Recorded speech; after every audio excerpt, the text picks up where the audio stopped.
Hello, everyone. Welcome to another episode of What's Faster here on GDQ Hotfix.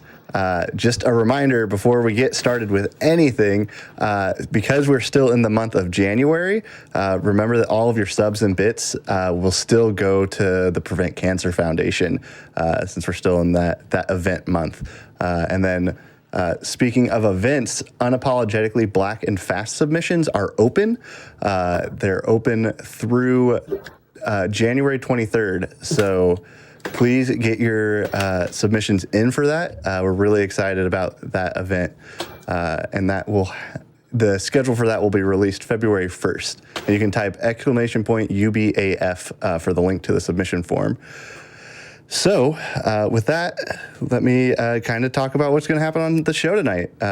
So, last week we had awesome games done quick, and it was awesome.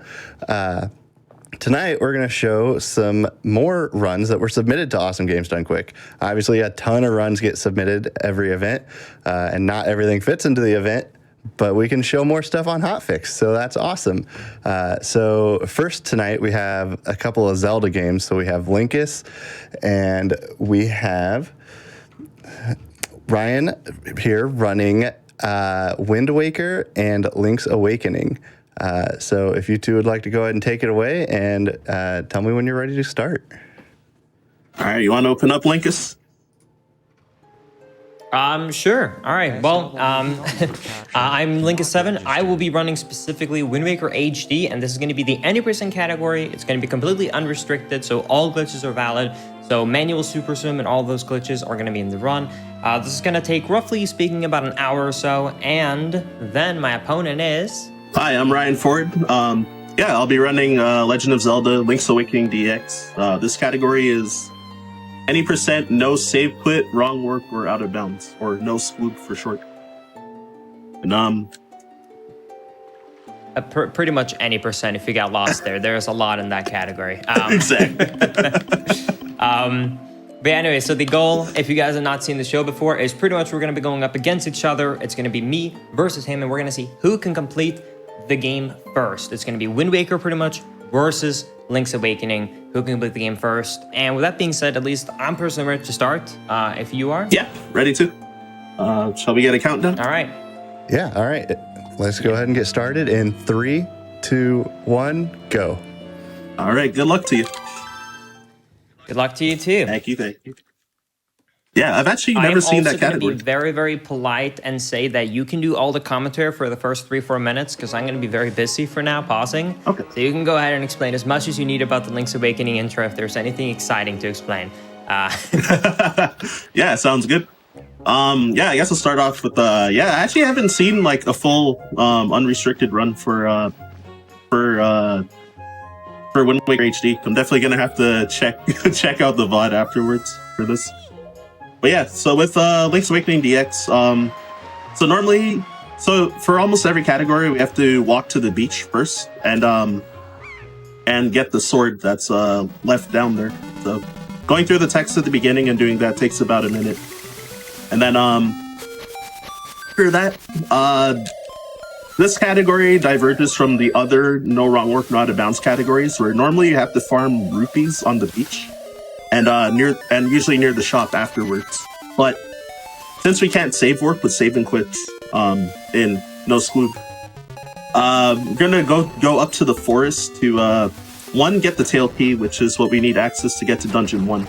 But additionally, there's a cave that has 50 rupees, so it's more than enough that we need to be able to buy 20 bombs. So with it, there's a way faster trick that we're gonna do to get the tail key called Moblin Boost, which does have a bit of RNG. We need the Moblin after we get the toadstool from the deck of the cave that I'm gonna enter soon to face upwards, and we're gonna push it against the wall and have it shoot an arrow so that we can boost across a one-tile pit. And that'll allow us to be able to get the tail key without needing powder. which normally you're supposed to either one, play the trendy game, which is what we usually do in speedruns, or two, what's the other thing that we do? Oh, the vanilla way is to use the toadstool that I'm gonna get and bring it to the witch's hut to make it into powder, which takes pretty long to do, and then backtrack. So here comes a trick that I'm gonna be talking about, or that I was talking about. So need this moblin to move up towards that pit, but yeah, again, he has a 1 in 4 chance. So if he doesn't move the way I want and he's too far out of the way, then I'll just reset the room. Oh shoot, I messed up there. My health is also pretty low, so I gotta be careful. Alright, made it through. So yeah, some odd tricks here. Oh, go ahead. I just gotta say that no swoop is the best category name of any run ever. Like, it's so good. I know, right?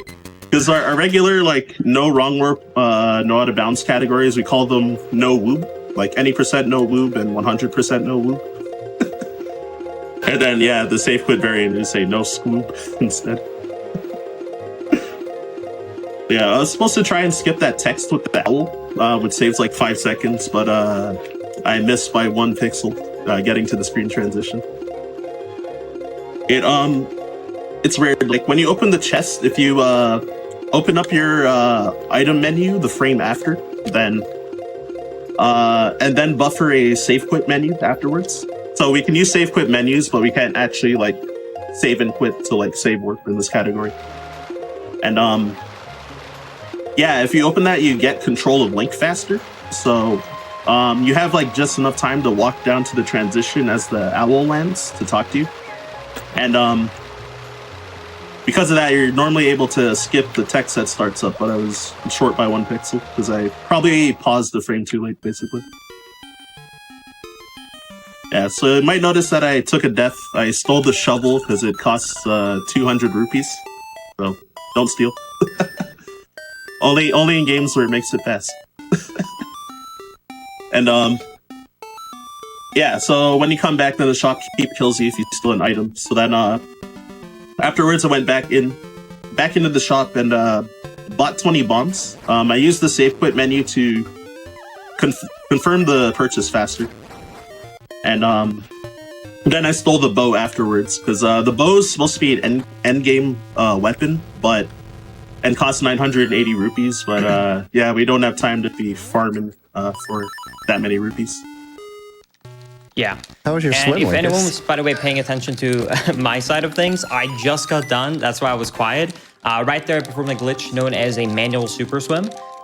Pretty much TLDR, if you're pause buffering the game frame perfectly and turning around every frame in the water, you can build up negative speed because there is no speed cap go backwards, and that allows you to escape early game and go all the way from outside out into Dragon Roost. And since it requires frame perfect pause buffering, that's why I stayed quiet and let him commentate. But yes, if anyone was wondering what I was doing for so long pause buffering and how I'm all the way over here, that's pretty much how it works. I kind of imagine longwards, like backwards long jumps in Mario 64, but done in the water in Mario and Wind Waker. Hey, I like that explanation. Yeah, I mean, it's pretty much it. Yeah, I got like pausa on the screen, right? It's Yeah. Is it still Italian? Yes, that is correct. We are playing in Italian in this version because the text is faster on the Italian version. the memes about like pausa. Yeah. Well, it's also very fitting for me because since I am Swedish, pause in Swedish is pausa. So oh, that's close. It also works very well in Swedish, including Italian. You say that's all the Swedish Smash players that I know. Yeah. Yeah, pausa or pausa. Yeah, because there might be some people in chat that know of me from competitive Smash Bros. Melee. So yeah, I know and have played against like, well, I guess they're Swedish Smashers like Armada and Leffen. Like met them tons of times. SW So I might say it to them particularly. Registered. Yeah, for Dungeon 1, I did a ton of broken stuff. Yeah, once I got Rock's Feather, I did a trick known as Super Jump. So if you jump along a wall that has a ledge that you can jump off of normally, then if you're facing away from the ledge in midair, so what I did was turn myself around with either my sword or my arrows, and when you face away from the wall, the game makes you think you're jumping off a ledge, and it gives you basically a super jump, like an extra high jump afterwards. I was able to jump over walls to get the Nightmare Key early. I got it from like the opposite side of where you're supposed to go get it, because it saves using a key. And to exit out as well after getting the key, because it's faster than walking all the way around the blocks and doing like two screen transitions as well. And might have seen me kind of seemingly randomly killing enemies a lot. So I'm trying to get a piece of power drop, because in this category, since we don't use save and quits at all, then if you don't save and quit and you kill 32 enemies without save and quitting or without dying, then you'll get a piece of power drop, which increases your movement speed by 25%, and also doubles your damage, and it gives this knockback effect that sends enemies flying all the way across the screen. The knockback effect is mostly bad. Sorry? I was gonna say, so for viewers like myself that has more familiarity with the Switch version, I'm assuming the management is this similar in the Game Boy version, where it's very important to keep count of how many kills you have. Due to the power-ups, you want to avoid the double defense, you just want to go for the double damage, and also for purchasing the lotion, which is pretty much like the fairy equivalent in that game, with even and uneven kills. Yeah, we only need the piece of power part because the lotion's not a thing in the old version. Oh, really? Yep. I did not know that. Yeah, the acorns though, you do have to actually like dodge those, as you said. Yeah. Because they drop every what is it in this game? Every 12 kills. Every 12 kills if you never took a hit during that time. So occasionally, sometimes I actually take a hit on purpose too, on some enemies, just to avoid getting a acorn drop. And additionally, because when an acorn drops, then it doesn't count towards the piece of power counter too. So you also have to pay attention to that. So it's like very easy to miscount because of that. And in this category, we try to route out getting piece of power drops for like half of the dungeons too. So in any percent and 100% no whoop. Normally you only do it for dungeon 3 because it's the longest string of events where we don't use the save and quit. But in this one, since we don't save and quit at all, then we do it for dungeon 2, 3, of course, 5 and 6. I think it saves the most time in dungeon. I think 3 and 5 are the ones that saves the most. I could be wrong though.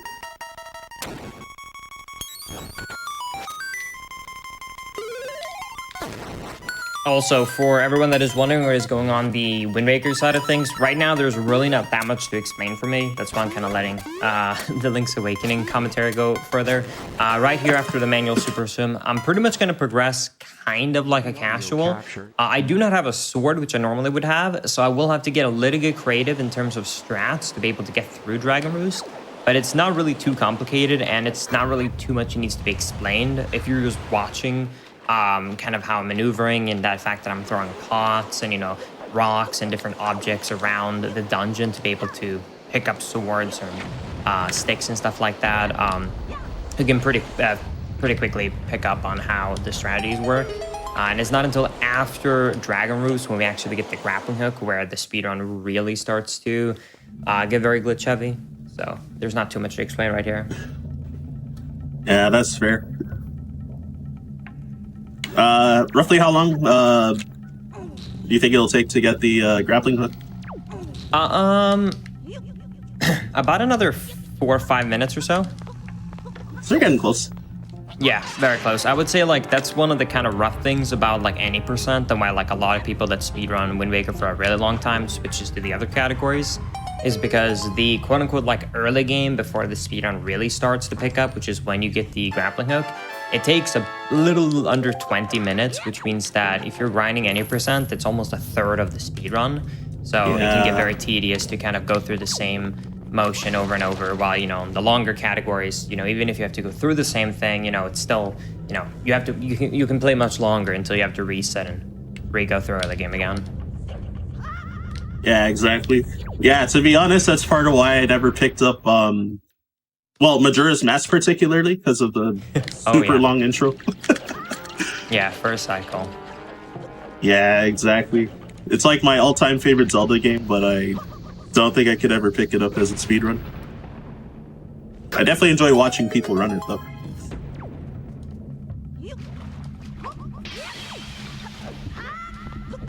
This is probably the spot where I admit that I've basically never played most Zelda games. I've played Breath of the Wild was my very first Zelda.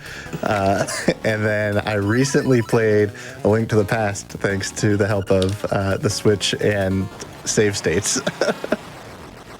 Oh, that's actually wild. You've been missing out. I'm gonna be honest. Yeah, I know. I need to play some more Zelda, I guess.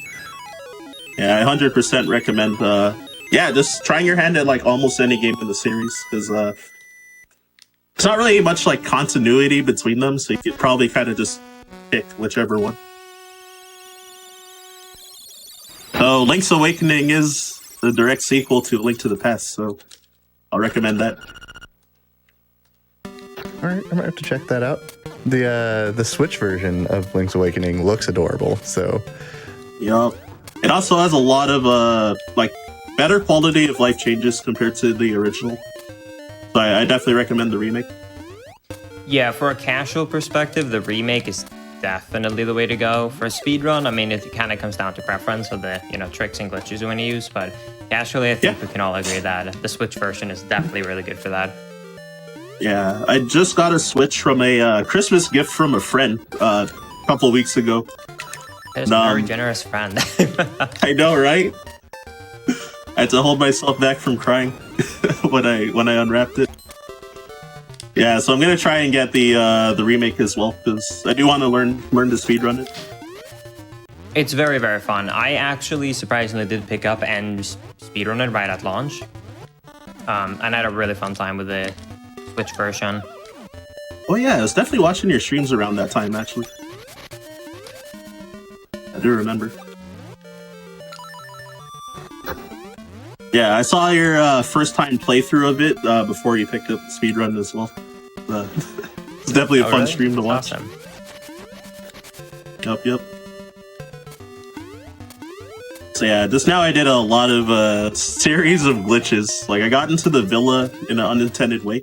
So yeah, the trick's called Villa Skip. So for actions to happen, the game needs to advance for 2 frames. So like drowning in water and falling into pits. So I was able to keep buffering the item menu to prevent myself from falling into the pit. And then the frame that I was supposed to fall into the pit, it makes sound. And then what that does is it pushes Link down like a couple pixels. And there's actually a solid tile that you can... or not solid tile, sorry. There's a standable tile that Link can stand on down there. And that you can actually transition on. So it's not considered a wrong work because you can technically actually stand there. Like you're not going through a wall or something. And yeah, with that I was able to get into the villa early without getting the 5 golden leaves. So skipping Candlelit Castle entirely. You never I think only in glitchless I think is the only category where you see Candlelit Castle in this game. And glitchless was actually a very recent category that came out too, so hey, might see it at a GDQ from someone.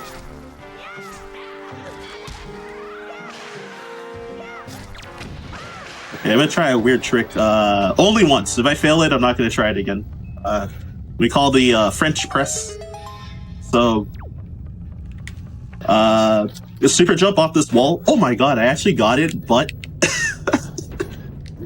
oh wait, never mind. It was good. It was good. I was gonna say I got it, but I was gonna fall into the pit. But then I think because I paused, it canceled me falling into the pit. So I was able to walk out of it.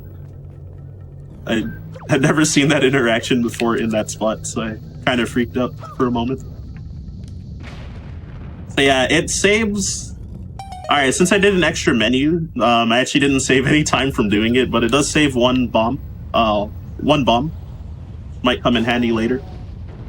And for the kill counter, the red Zols before I did the Dodongo skip just now, where I was clicking off that Dodongo and going over a wall. The 5 Zols there don't spawn, so it also saves 5 kills for the kill counter, which a lot of times in the next part I end up going over kills because we never return Bow Wow in this category as well. The chain chomp. Yeah, he stays with me for the whole run, but he'll randomly eat enemies as well. So he might eat too many things and might drop the piece of power early before getting to Dungeon 6. So by getting those 5 less kills, I have a better shot of getting the piece of power in there.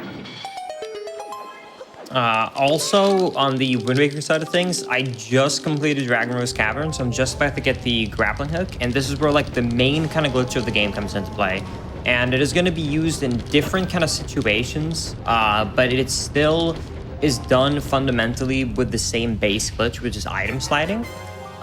Simply put, how it works is if you have a first-person item, such as the grappling hook, boomerang, bow and arrow, or hook shot, if you walk in any direction on the analog stick, and then you pause the game and hold slightly down on the opposite direction and an unpause, what is going to happen is instead of slowing you down, the game is actually going to start multiplying your speed every single frame.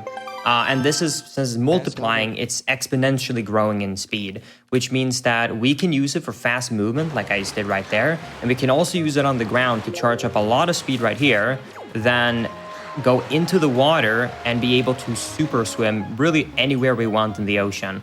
And I'm going to be using this right here, right now, to go to this little submarine up at this coordinate right here.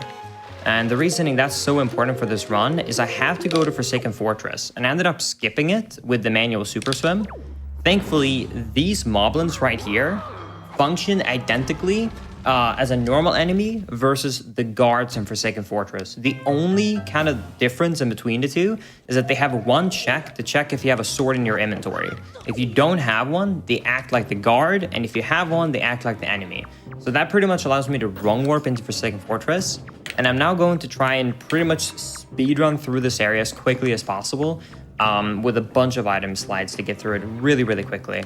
I do have to make one little detour here, because the sword that normally spawns at the end of Forsaken Fortress 1 only spawns there if you hit an invisible trigger. So I do have to go down the staircase here at the beginning of Forsaken Fortress just to make sure that I hit that trigger. Which right there I should have activated, I hope. Because it's a marathon run and that was kind of sketchy, I'm gonna, just for safety, go down here just to make sure I get it. All right. I feel that. Yeah, along with marathon safety, there's I'm just going through the Armos maze right now. So yeah, since I have Bow Wow, normally you're not supposed to have him there, but he'll eat the Armos and they all drop arrows. So if you're light on your arrow count, you can use him to refill some of them. Which since we won't get the boomerang in this category, like in this game, the boomerang one-hit kills the final boss, but since we don't have it, we need a minimum of 16 arrows by the time we get there. So, yeah, I grabbed like 4 or 5 extra arrows just to try and make sure that, you know, don't fail the boss.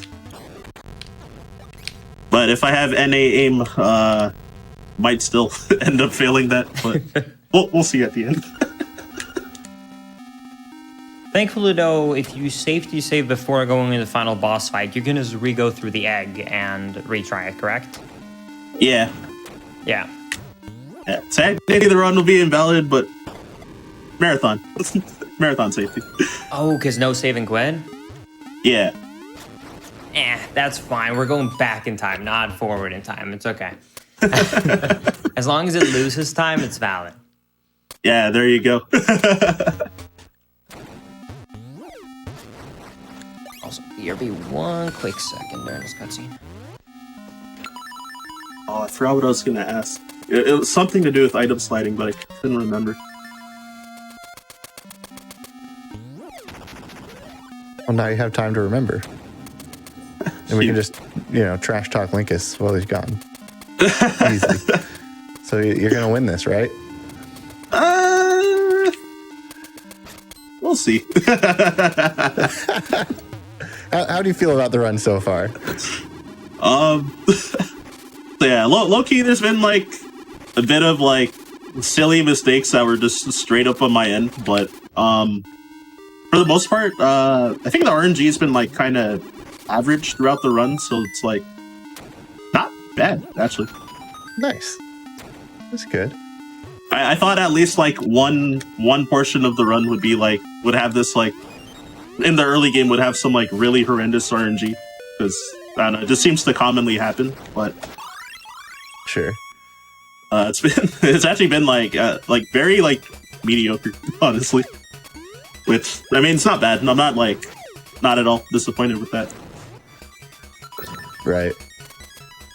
Oh, I got that piece of power really late. I guess that, Bow was kind of late on, eating enemies in the Armos maze. Normally before the first 2D section that I got to, I was supposed to ideally have it drop there. But it's not bad. At least I got it eventually. And yeah, that super jump I did just now in that watery section below, it's a 3-pixel window to get it. So if you're too low, you just won't end up super jumping, and then you can try again. But if you're too high, you get stuck in that wall, and it's a soft lock. So normally to get out of the wall, you have to save and quit, but this is no save quit, right? So, I mean, obviously, if it happened in this run, I would have just saved and quit and took the minute time loss, but otherwise, like in a normal run, then if you soft lock there, you have to reset. So personally, across like all of the categories, I've soft locked exactly once in a run there. So I'm usually good about not being slow doing that super jump, and also like not overshooting the setup and soft locking. And yeah, here's Facade. Alright, I'll talk about Facade a little, and then I'll hand it over to you. So Sounds good. So Facade, when you enter the room, his hitbox is there in the ground even though he's not visible. So you can get 3 free bomb hits before his text comes up. So it turns the fight into a 2-cycle fight instead of a 5-cycle fight, basically. But anyways, over to you, Linkus. All good, all good. Yeah, so right now I just completed Forsaken Fortress. And the importance of completing Forsaken Fortress is not actually to get my sword, but to spawn King of Red Lions into the ocean. Because if I don't spawn King of Red Lions into the ocean, the boat that is done, I will actually be either crash or soft lock, depending on the version I play on, when I get to Hyrule later. After I've now successfully done that, I'm going to do a couple of things. I'm going to first go around the ocean and collect 2 items, the bomb bag and the quiver upgrade. Now, none of these items actually give you the item, so I don't get bombs from the bomb bag and I don't get the bow and arrow from a quiver, but I will later on in the speedrun obtain bombs and a bow and arrow. And if you do not at some point successfully obtain a bomb bag and a quiver, you actually cannot use them in any way, because normally in the game when you obtain the bow and arrows from Tower of the Gods, it adds a quiver, but the light arrows do not. So I have to make sure that I do those right now. So right now I'm kind of just collecting all the items I need, and that's kind of the main idea of the middle part of the 90% run in Wind Waker, is to collect all the items we need to be able to beat the game before we actually kind of head down to Hyrule, because we can head down to Hyrule straight away whenever we want to in the speedrun. It's just a matter of obtaining everything beforehand so that we don't get stuck down there. Also, for these fairy fountains, you're supposed to have a couple of items to enter them. Specifically here, bombs, or here it's Skullhammer. Thankfully, if you have a very precise amount of speed and you go on the backside, you can clip through the island, hit the loading zone, and enter it early, which is what I'm doing right now. And then after this, it's pretty straightforward. After I get this quiver upgrade right here, I'm then going to enter King Red Lines to fix a save flag so that I spawn at my appropriate area instead of Windfall. And then I'm gonna go watch a cutscene and get my DQ leaf. And then I'll be heading over to Forsaken Fortress, where I'll need to do a little bit more commentary again. But up until that moment, you can continue explaining if there's more special glitches for you. Sure. Yeah, actually right now I just did the walrus skip. There's a pretty broken glitch called bomb triggers that we do throughout the run, which kind of overloads sprite slots, and it activates usually the first sprite slot in the room, which is usually cutscenes, tied to cutscenes. So I was able to have Marin, quote unquote, sing, or quote unquote Marin sing Ballad of the Windfish to put the walrus to sleep. And when the cutscene tries to play, because Marin's not there, you would actually get permanently stuck. But if you're, as on the frame that the cutscene's supposed to start, if you transition off of the screen, then it entirely skips the cutscene as if it had been played. So there is a soft lock risk to it, but the setup is not difficult, so managed to get through it. Also, people might have low-key noticed that I accidentally did a save and quit right after Dungeon 6. While I was in the middle of another difficult trick, which involves save and quit buffers, but I accidentally moved my cursor down and saved and quit. So, run invalid. Thank you. Did it lose a lot of time, or is it just literally you respawn right where you were? Yeah, I got put back a few steps, so it was like, I probably lost like 10 seconds to it. That's not too bad. Yeah, because I was I guess right unless it was like record dungeon. pace and the run would actually be invalid, but like for a marathon run, it's not too bad. Yeah, exactly. And yeah, I'm like certainly not going to PB this run, so like it's definitely no big deal at all.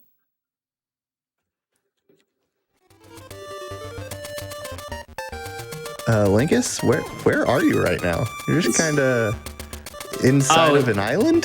Sorry, yeah. So Wind Waker, so obviously since Wind Waker is based upon water, it has a lot of programming in terms of making sure that you never go underneath the ocean, because there is nothing underneath the ocean. So right there, I do an item slide into a wall to clip through the wall. And right now I'm just kind of swimming on the water, you know, kind of the ocean level inside of the island itself.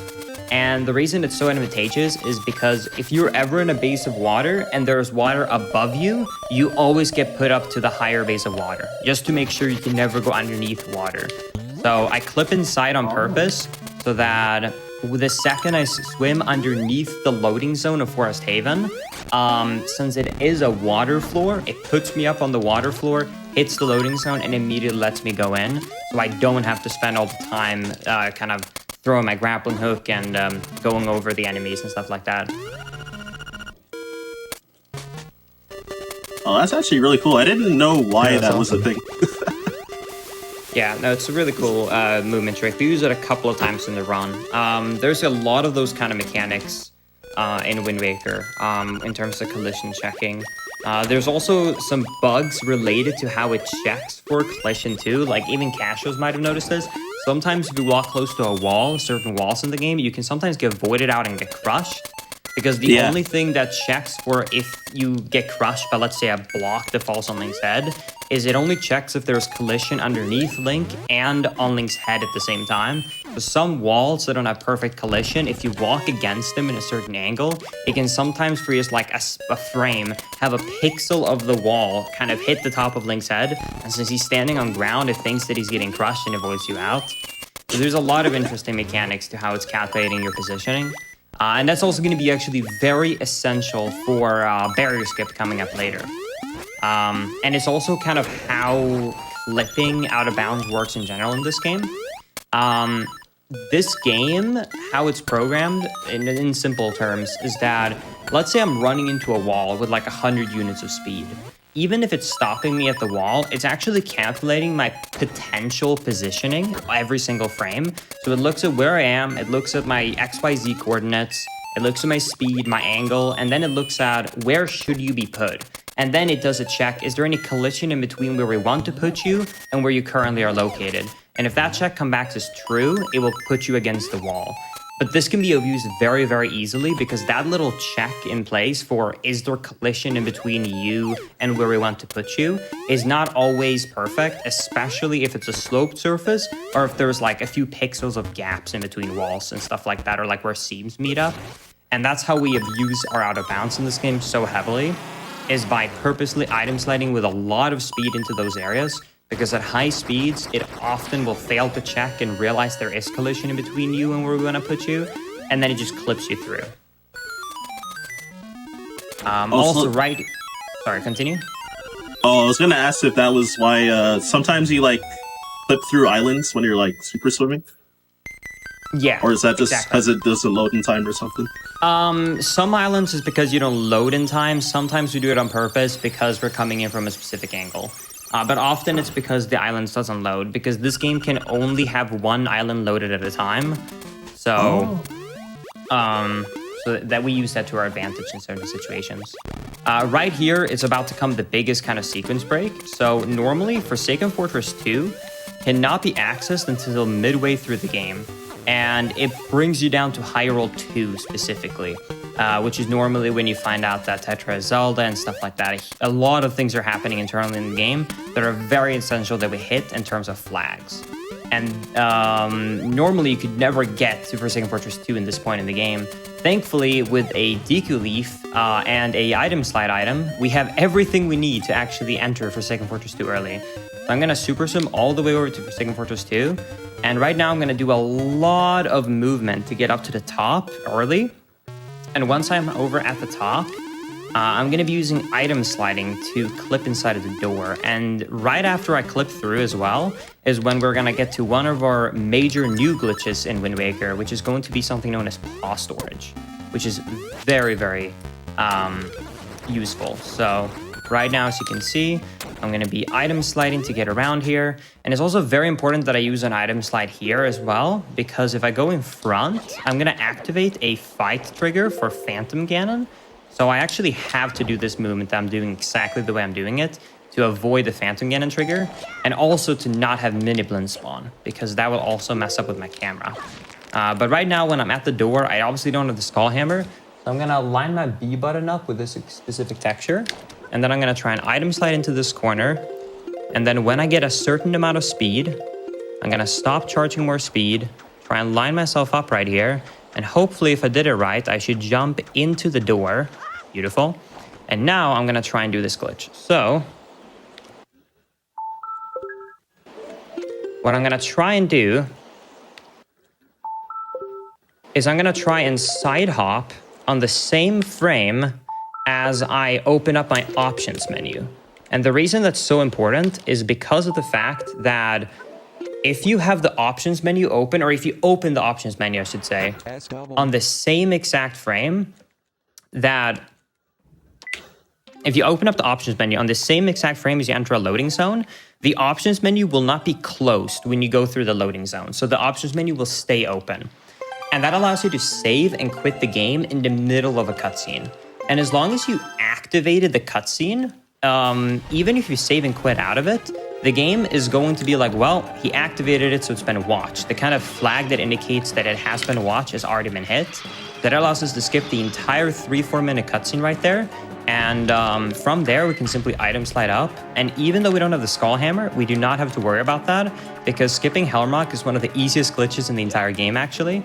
I just have to pretty much item slide behind him, clip through the wall by just holding down on the analog stick. I walk around the arena out of bounds right here. Then I jump up behind the bar railing, and now I am at the door, and I can simply just enter, and I'm at Ganon and on my way to Hyrule 2. And yeah, and also a beautiful thing about Wind Waker is that anytime Link uses an item in a cutscene, it actually gives it to you in your inventory because it's being played in game. So because Link is using a sword in his hand and a shield in his hand, it is going to add the shield and the sword to my inventory. So I just obtained the Master Sword right now, which is very important because Phantom Ganon in Hyrule 2, or I should say in Ganon's Tower, you cannot deal any damage to him if you do not have a Master Sword. So the only reason this category works at all is because the game gives you free items from watching cutscenes. Otherwise, none of these sequence breaks would be possible. But yeah, I'm about to come up to like one of the major sequence breaks soon, which is barrier skip. But I have like a 2-minute cutscene or so. So if you want to explain something, this would be a great time too. Sounds good. I was just struggling with a trick called Early Nightmare Key in Dungeon 5. There's like a 4-tile gap where normally you need the hook shot to pull out a bridge. But since I haven't gotten the hook shot yet, because it takes a lot of backtracking to get in here, you can actually dash jump with your boots and just barely make it across due to some subpixel related stuff. And because I have Piece of Power, it actually for me makes it harder to get because of like my run speed being faster. But yeah, sometimes I just walk straight into the pit before jumping or anything. So I got a 3rd try, so it was actually not too bad. Probably lost like 10 seconds to that. But I did just lose my Piece of Power because I got hit too many times. Yeah, I don't know if this is true for all tricks and all 2D Zeldas, but one thing that I often notice when I watch 2D Zeldas is that speedrunning tricks don't seem as punishing as some of the 3D Zeldas. Because like, as someone who speedrun Ocarina of Time, Majora's Mask, Wind Waker, and stuff like that, a lot of tricks are like, get it or you lose minutes immediately. Yep. Or it's like with Majora's Mask, it's like, fail this trick, you ran out of bombs, you have to reload your save file and lose 10 minutes. Or in Ocarina of Time case, a lot of the time it's, you crashed your game, it's time to reset, right? So I'm very much used to pretty much missing one trick is run over. So I'm very jealous when I hear that you're like, yeah, I failed this trick twice, but it was only 10 seconds. Because there's no trick right? I can think of where I could fail a trick twice and only lose 10 seconds. Yeah, I feel that that's part of the reason why this game particularly is easy to pick up and to like complete runs with. Of all the games that I run, I think the ones that are most punishing like for mistakes is Donkey Kong Country 2 particularly. A lot of those, it's like you either hit a trick or you die. Or is there any really difficult tricks in Link's Awakening where it's like frame perfect one try or lose like a minute or two? Is there like any of those kind of tricks? So technically there is one, but it's like a yes and no to that answer at the same time. It's going to be coming up like right after this dungeon actually. So you know the rooster key to get into Dungeon 7, or the bird key, sorry, to get into Dungeon 7. How normally you're supposed Dungeon 5? Yeah, I did Dungeon 6 first a while ago. Oh, okay. Yeah, after Dungeon 3, I did 6, then 4, and now 5. Is that to avoid the purple ghost from spawning? Because Precisely. 4? Yeah. Precisely. Yeah, to get the when you get the level 2 bracelet, it prevents the ghosts from spawning after you beat Dungeon 4. Also, on my end right here, I'm about to do the biggest sequence break in Wind Waker, which is barrier skip specifically. So you can see the end of the game straight away in Wind Waker, but you cannot access it because there's this huge wall in the way. We call it the barrier. Now, this was like the holy grail of speedrunning tricks for a very long time, where we wanted to be able to skip this, but we were not able to. And there's multiple parts of it. The first part is to cancel the knockback part of the barrier. And that can be done by pulling out the Wind Waker on the same frame that your damage vulnerability frames ends. If I can get it, please. Please. Please. Oh my goodness. Thank you. All right. After that, I'm going to try and do this setup right here. And this is very, very precise. I have to look for a specific pixel to be kind of standing out in the top of my screen. Then I need to get a lot of speed with an item slide. And if I got the angle correctly, I should hopefully just pop through the barrier right now. Unfortunately, it looks like my angle was slightly off. Pretty much where the two invisible walls meet up here in the barrier, there is like a tiny pixel that is missing collision in between these two walls, which means that if I have a perfect angle to go perfectly in between these two invisible walls, if I have enough speed to go through the entire invisible wall in a 1 frame or less, I can just simply pop right through. Unfortunately, like I said, the angle is incredibly precise.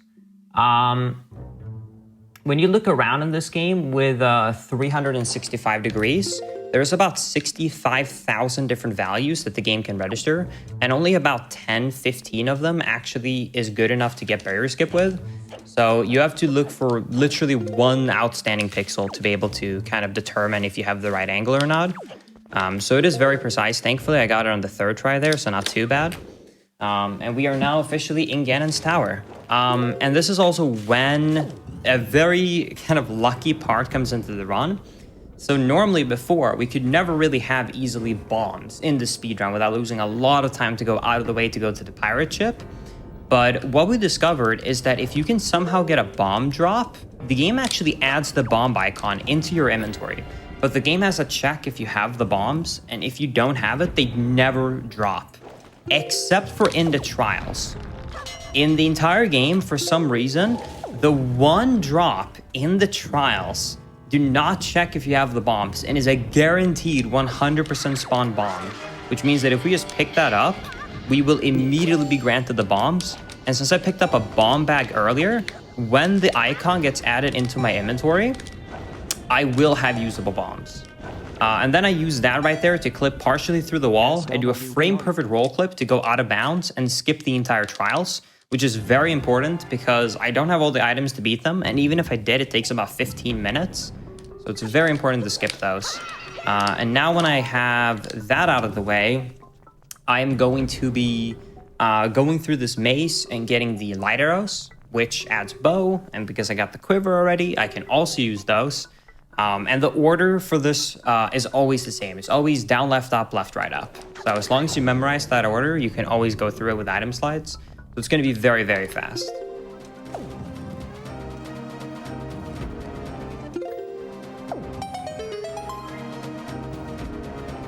Man, I wish I had the stream up to watch the barrier skip. It's like chat's popping up too. Yeah, I mean, I've seen it like tons of times, but I mean, it's always like entertaining to watch, especially because like how much time and effort had been put into like figuring out how to do the barrier skip. Definitely, yeah. When I say that it's like kind of the holy grail of speedrunning, I am not over exaggerating. If you've been on a speedrun, I would say I joined the speedrun community around 2012, 2013. And even back then I heard of barrier skip. And even people that were outside of the Zelda community knew about the holy grail that would be barrier skip. Exactly. And when it was first found, it was one of those few kind of moments where even some kind of mainstream media picked up and talked about it. The only times I've seen really like mainstream media get in about certain things like that is like the Ocarina of Time Any Percent 1810 and the Darbian Super Mario Brothers 1 world record. There's only a few times I can think of where like the mainstream has jumped in, and specifically glitch-wise, there's only really one I can think of that really blew up, which was barrier skip. Yeah, like people. Oh, sorry. Go ahead. No, go ahead. I was gonna say that, like, people. I would watch people like sometimes spend whole streams like trying to figure out a way to, like trying to crack like the code to like barrier skip in like the SD Wind Waker, like, way back in 2012, 2013 even. And to no avail. Like sometimes people are spending like like weeks, even like day after day, like trying to figure it out. Yeah, I remember even as like a not Zelda player, right? Like we discussed that earlier. I played like 2 Zeldas, which actually I lied. I also played Cadence of Hyrule, which totally counts. That's my favorite Zelda game. But anyway, even as a not Zelda player, like barrier skip was just like such a big deal that like I remember seeing it everywhere. And then like like right after that, then we found a like barrier skip type of thing in Cadence of Hyrule at like the same time, which was wild. So like it's just like this time of Zelda games just getting broken wide open. Yeah, it's always more hype too when like, you know, when huge tricks happen like one after the other for like different games too. Like around the same time frame. Also, right there, the same pause storage glitch that I did earlier. I clipped out of bounds, and then I swiped out into the loading zone in the same frame that I open up the options menu to skip the puppet cannon cutscene, which is way faster than watching it. And now after doing that, I'm going to go all the way up here and actually fight him, and hopefully I can have good aim. It's quite a difficult boss to do. Normally, you should have the boomerang right here and cut down the cord so that you have an easier time to fight him. But as a speedrunner, that is just way too slow. So we try and snipe him as he's moving around. And the kind of difficult part of why it requires so much practice hours is because his movement is, that was really clean.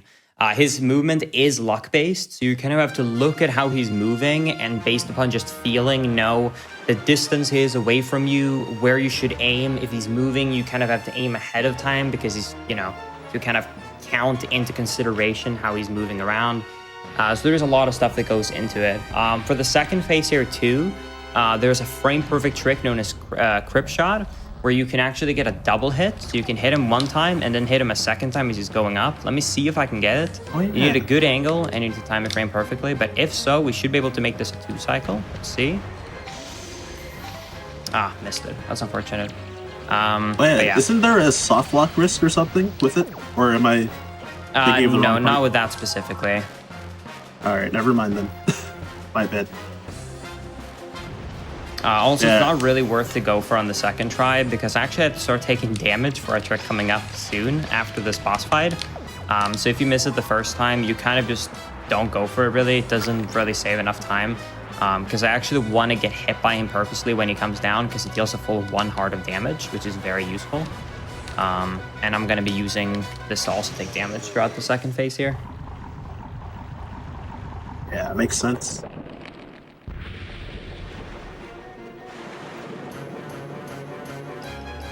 Yeah, I remember you were taking the title of a Swedish sniper from Armada.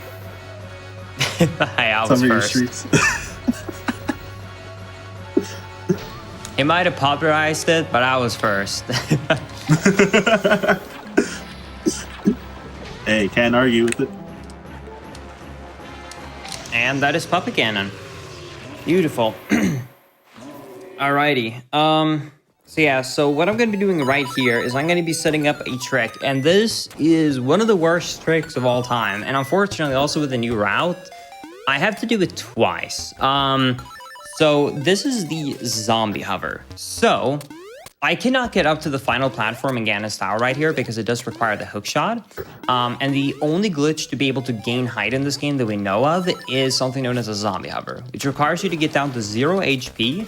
And then when you are dead, if you perform any sort of action, you'll perform it for only about 1 or 2 frames, and then the game is going to cancel it straight away because it knows you're at 0 HP and you should not do that.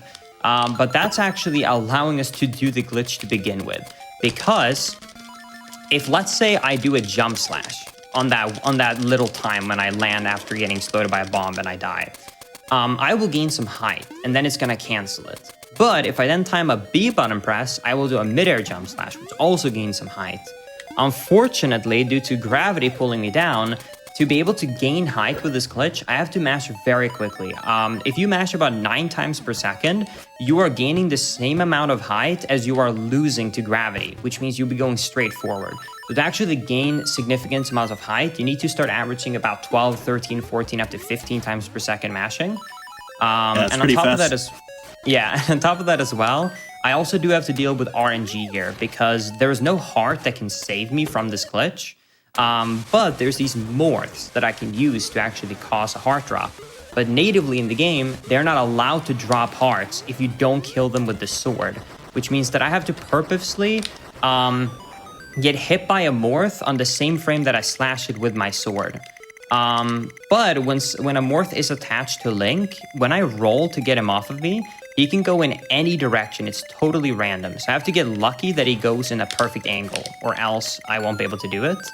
Right there, actually, that was pretty much perfect RNG. That's really good for the first one. But yeah, no. Hopefully I'll be able to do this. And like I said, because of the cutscene skip that's coming up here, I will have to do it twice. I could technically go safe and only go for it once, but I'm going to try and go for it 2 times. But yeah, I will actually, unfortunately, be calling for some focus time here. I prefer not talking while I'm doing the zombie hover, if that's okay with you. No problem, yeah. But yeah, so I'm gonna do it right here. So I'm gonna line him up, and here we go. All right, so hope we get it.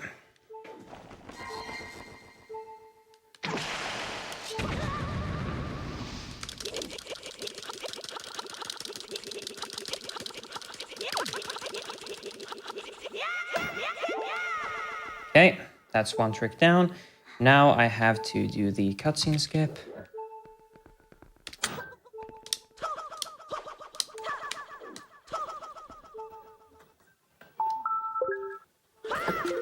Okay, got the cutscene skip. Good. Okay, so now I'm gonna be able to skip the Ganon cutscene, and now I have to do the exact same glitch that I just did again. So hopefully I can A, perform it, and B, get good RNG.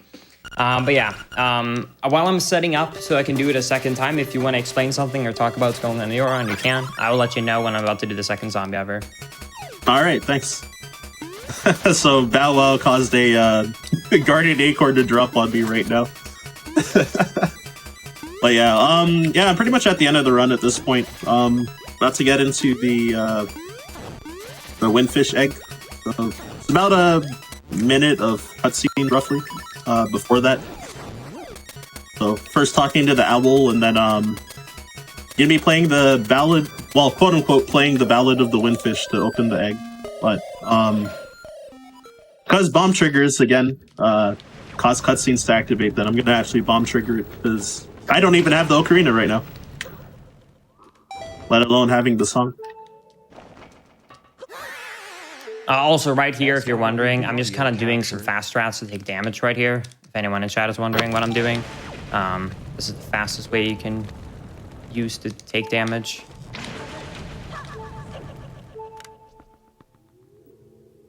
Yeah, pretty much just big chillin' at this point. And yeah, I saw a few times people were asking if I'm Ryan Ford, the melee player, and yeah, that is correct. The old school Smash vet. Though, haven't been competing much lately just because, like, well, with the COVID era, it's like a lot of, most of the tournaments have been online, so my setup is not super great for competing in net play.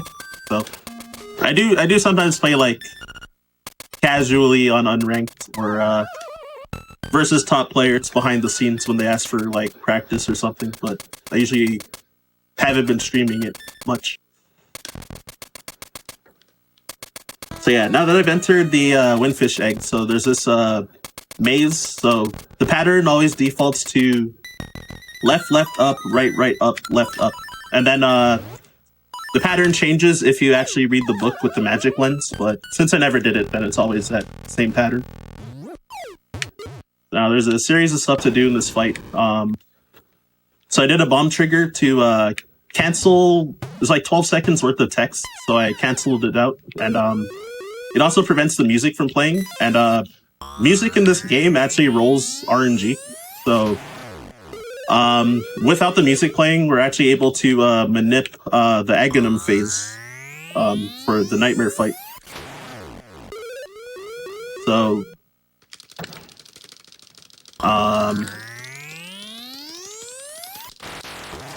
what was I gonna say?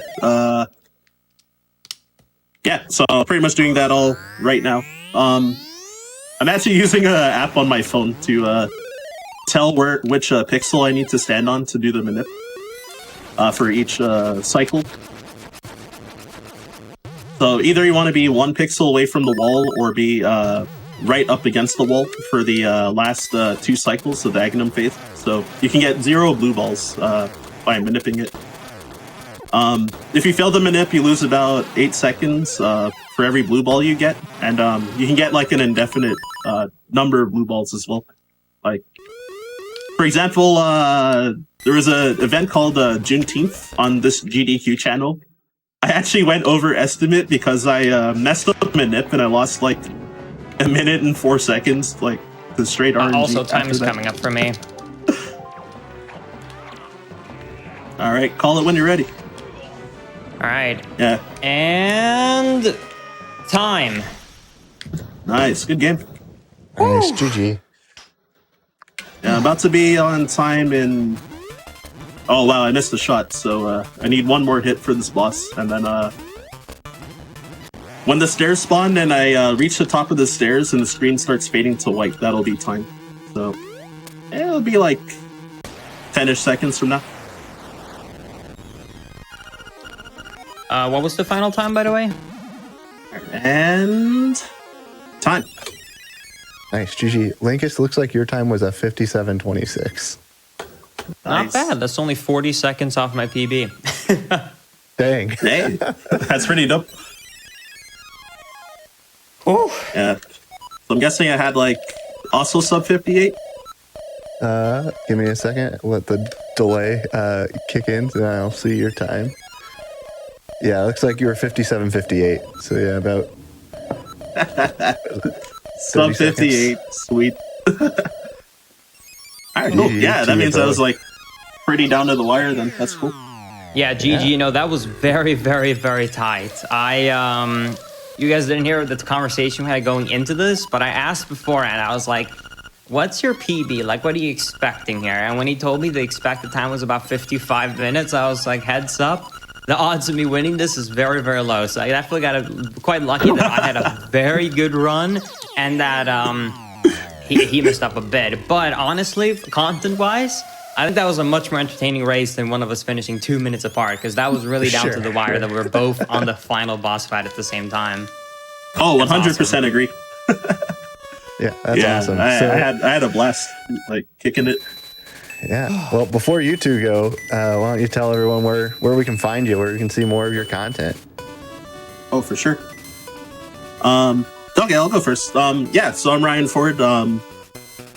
Yeah, pretty much all of my socials is like Ryan_Ford522. So basically just my full name, if anything. But yeah, I have Twitch, Twitter, and Instagram pretty much, and YouTube. So it's all the same. And yeah, I hope that y'all enjoyed this showcase and this race. Yeah, I definitely had a great time kicking it. Nice. Yeah, and if you guys want to find me, my name is Linkus7. I'm pretty much all social medias. Twitch, YouTube, Twitter, Linkus7. I do a ton of Zelda speedruns. I'm pretty much all 3D Zelda games, except for Skyward Sword. But yeah, other than that, I pretty much all 3D Zeldas. And I also am very well known for randomizers. So if you like randomizers or Zelda speedruns or just general Nintendo content in general, like Pokemon, then definitely feel free to check out my channel, Linkus7. And thank you so much as well, GDQ and Hotfix, for giving me this amazing opportunity to show off Wind Waker again. It was a lot of fun, and it was definitely an honor. Yeah, absolutely. Thank you both for being here. This was a lot of fun. So viewers, don't go anywhere. These two may be done, but we have some more going on tonight. Up next, we have Covert Muffin and the RPG Chick. Covert will be running Hyper Light Drifter and Warrior Randomizer against the RPG Chick running Legend of Mana HD Remaster. So we're going to go to a quick break, stretch, get some water, then we'll be back for some more races. Welcome back, everyone. Before we get into our second race, that's going to be just as awesome as the first race. Just have a couple more announcements for you. Frost Fatales is February 27th to March 5th. Use !FF in chat or go to gamesdonequick.com/framefatales for more information about that. Also, if you missed that first run and you're watching this on YouTube right now, or if you missed the first run and you're back here and you want to go see it, go to what am I saying? Sorry. If you missed the first run, you can see it on YouTube. Go to the Games Done Quick YouTube channel, and you can find all of our runs from the marathon and from Hotfix there. And then if you are on YouTube watching, why don't you come join us on Twitch every night at roughly every night at 7 p.m. Eastern to watch all of our live content. And now that I've fumbled through all of that, Covert Muffin, why don't you introduce yourself? Hello, I am Covert Muffin. Thank you, C. Tonight, I am going to be speedrunning 2 different games, actually, each with a 1-hour estimate. This first one I'm going to be showcasing off is Hyper Light Drifter, which is a 2D Souls-like game, but we don't actually have a dodge. Instead, we have a dash that has a single iframe associated with it, so I can't rely on iframes to avoid taking damage. It has really complex movement system and really difficult but rewarding combat system that I love. Yes. Yeah. Boom. Awesome. Yeah. I guess some other things I can say is it's all modules. Normally we only need 4 modules in each of the cardinal directions, but I'm going to be collecting all of them. And because this is no major glitches, so no out of bounds movement, this will actually also include all bosses. So this is sort of the grandiose category for Hyper Light Drifter for no major glitches, where it shows off the most sort of intense aspects of the game. Yep. Sweet. And RPG Chick, if you'd like to introduce yourself and what you're running tonight. Hi everybody, I am the RPG Chick, and I'm going to be running only one game, Legend of Mana Fairy Percent. So Legend of Mana has 3 main storylines, Dragon, Jumi, and Fairy. So this is going to take you through pretty much the entirety of Fairy, and we'll of course finish the game with credits as well. Yeah. So yeah, a little different tonight for the second race. We have 2 games versus 1 game. Thought that might be some fun. So if you 2 are ready, we can count you down. Good to go.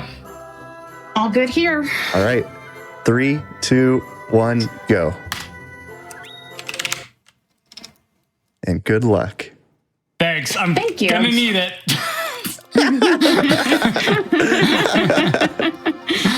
No, it's gonna be great. So here, a really cool thing about Hyper Light Drifter is there's actually no text in the game, so everything is like pictographic. But they're just sort of explain the objective, and here is the elevator to the final boss. But we have a lot to do before we can go there. But really, in this starting area, we just have slow dash, so we don't quite have the fastest movement of the run itself. But I can dash in groupings of 3 unless I dash into a ledge and avoid falling off somehow, which will reset the count back to 1. And then one other thing to explain really quick is that I can actually plink commands together, which is basically doing them 1 frame apart if I do them in specific orders. So if I fire my gun first, which is a ranged pistol shot, and then I dash immediately after, I can continue to move and barely slow down at all. But most useful for this is actually combining it with the attack itself. If I combine it with the attack, it effectively doubles my damage, and then the melee attack gets me the ammo back that I would spend on the pistol. Yep. But besides that, we're just heading into North first, because it has the fastest sort of currency system, which we will use to purchase the chain dash upgrade a bit later on. You know, it seems like a giant tease to have the elevator to the boss right at the beginning of the game. Yeah, it really is. It really is. I absolutely love that about the game. So on my end, you notice probably a couple of things. I picked a very specific portion of the map. So different parts of the map are good for different types of runs. And the one I pick is pretty optimal for Fairy Percent. And there's kind of a special way that the artifacts that you get have to be placed. You need 18 artifacts in order to open up the mana tree and to actually beat the game to get credits. So all of the artifacts are placed in specific ways because depending on how far things are from your house will affect the level of monsters. And if it's a town, it's also going to affect what kind of equipment that you can get from those towns. The other thing that I did change right away was I went into the skills menu and I equipped a special technique or an ST, which I will be using to hopefully kick some bosses' butts. And depending on what individual skills you have when you're playing Legend of Mana, it will give you different special techniques, and they'll also give you different skills as you go and progress. And what we really want as quickly as possible is a skill called Counter Strike, because we're going to be using that in order to defeat the end boss. Nice. Cool. So in this area, we just picked up a key. Key's going to be really important later on because it's going to get us access to a module. But here is a golden bit, and when I collect 4 of them, they will actually combine Oops, nope. I'm gonna do this for a little bit of safety. I might have accidentally glitched out this arena.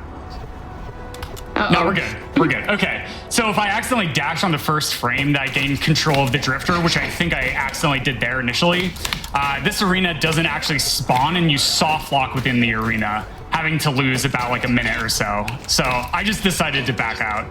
But here, this enemy, I'm actually going to keep alive. Whoops, nope, I missed it. That's fine. That's fine. Never mind. I just killed that enemy, and we are going to get out of the arena and progress into north. Yeah. So if you've ever played this game before, it's basically a series of lots of different events that you go through to unlock other events and whatnot. And I kind of started one event with this dude up here on the right-hand side, Elazul, and now I'm ditching him for Niccolo because I don't actually need to do Elazul's quest. I only needed to get his artifacts so that I have all 18 to put down on the map. But we're going to help this aggravating merchant clear the bandits from the road so that he can do his business, but he's not the nicest merchant, so I'm helping him because I have to.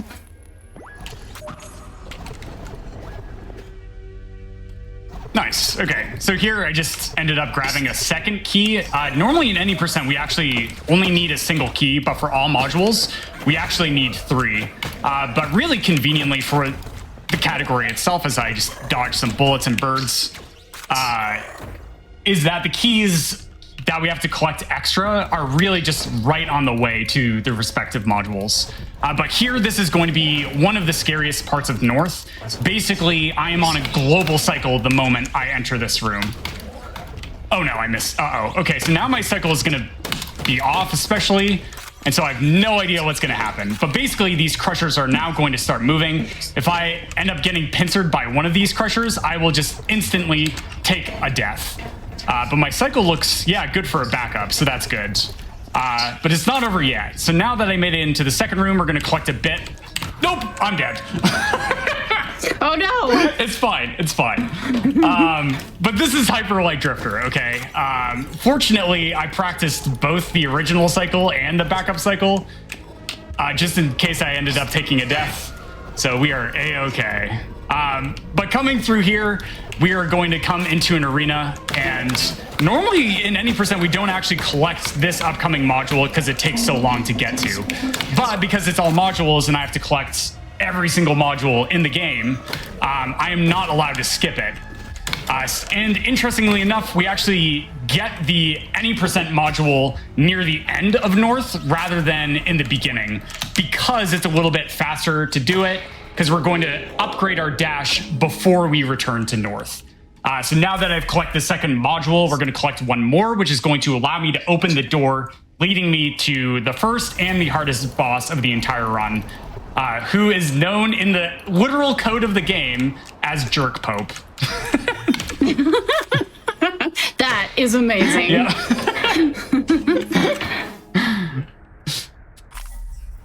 A little bit of tech on my side, so it kind of looks like my character is really kind of going back and forth, back and forth. So this is what we call wiggle walking or wiggle running, and it allows your character to move faster than they normally would with a regular run because you're kind of going on the diagonals, and they go faster than just going up and down, left and right.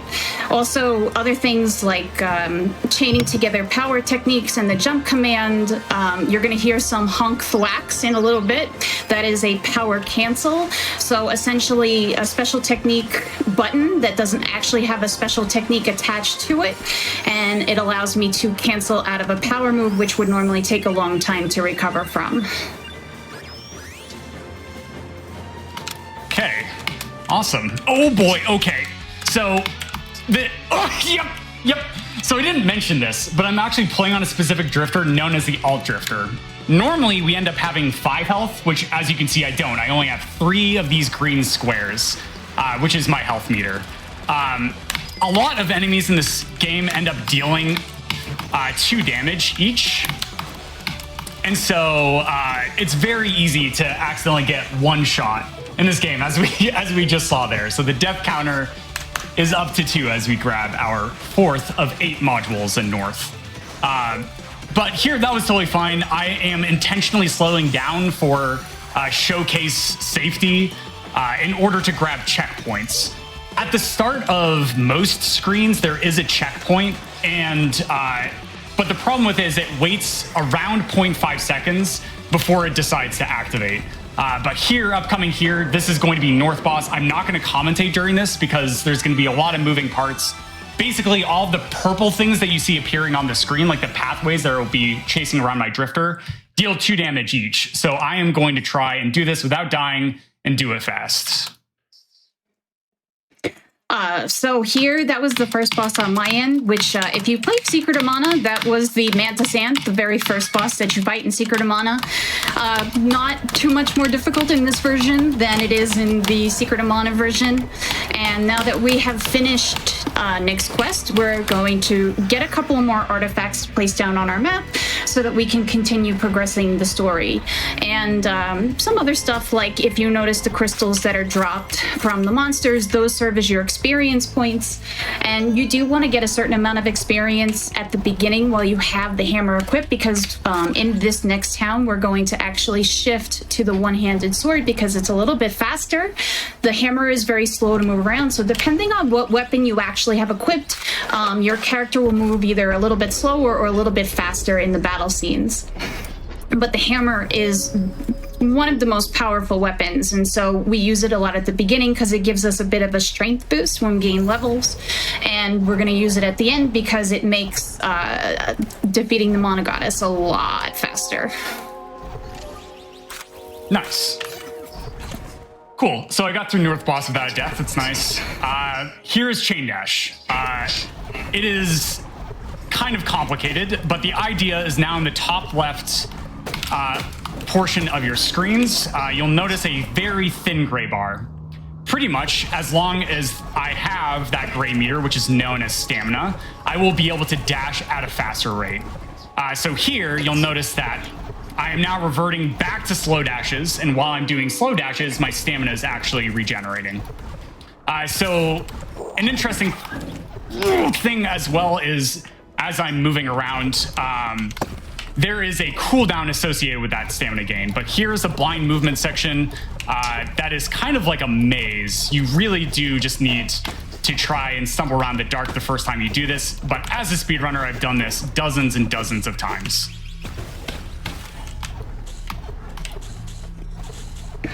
Okay.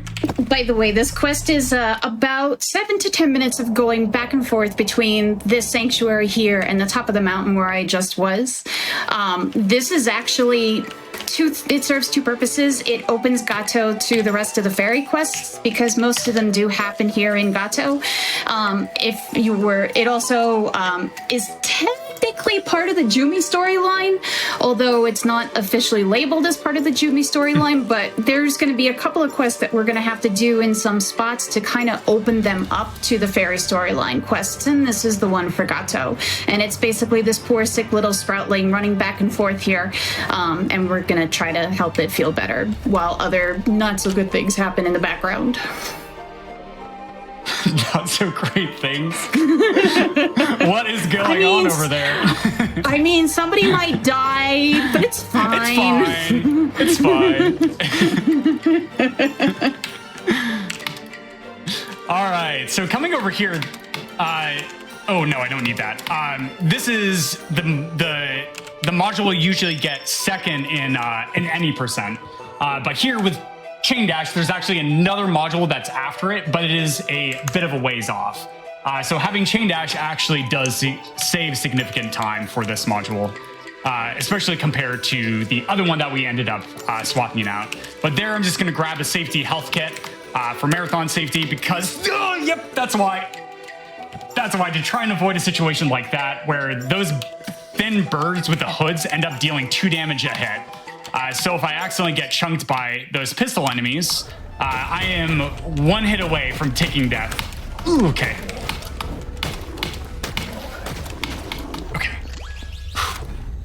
This is Boyd, by the way. He is the not-so-great mouse detective. He is he's a very side player in the Jumi storyline quest, and he's a day late and $1 short pretty much all the time.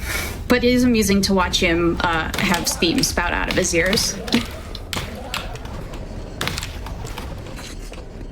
Okay, and so in here, this is just an arena. So basically, in arena, there's 2 things to consider. The first is that there is either a timer that's going on to decide when the next enemy spawns, or there is an enemy that I must kill before the trigger to spawn the next wave ends up happening. So I'm making sure to try and kill the enemies that are triggers to bring in the next wave as soon as possible. And then the timer ones don't really matter as much. But here, I came down to the bottom and saved this enemy at the top for last because this progresses me towards the objective, the module, the soonest. And we are making quick work of North. Upcoming here, there's going to be a really scary bird section that I'm going to have to try and dash through. And it's really easy for newer runners, especially, to die to this section. But just because I've done this a million times, as long as you just move evenly through, it's not too bad. It's not too bad. Which means I'll probably take a death here. Naturally. Naturally. Self-cursed? Because not commentator cursed. Nice, yeah, I didn't get hit once, no problem. Easy peasy. Okay, cool. All right, we are now like a quarter done with the run. North is probably one of the hardest sections. All sections have a really difficult aspect to them, especially with all modules being the category. But North is just sort of the first big hurdle to get over. So that is a nice breath of relief for me. Yeah. So yeah, that red guy, he's dead now. It's fine. He dies a lot in these runs, and we always feel bad for him. But it's okay, I promise. I promise. I mean, this isn't a Jumi run, and you'd see what happens if it was a Jumi run, and you'd see it was fine. Right. Word. So something to mention is that during cutscenes, my stamina is actually regenerating. So you'll notice that I'm intentionally allowing my stamina to get really low. And then there, right as I hit the transition for the screen, my stamina started regenerating. Because right after you load into a new screen, your stamina just starts regenerating immediately. But here,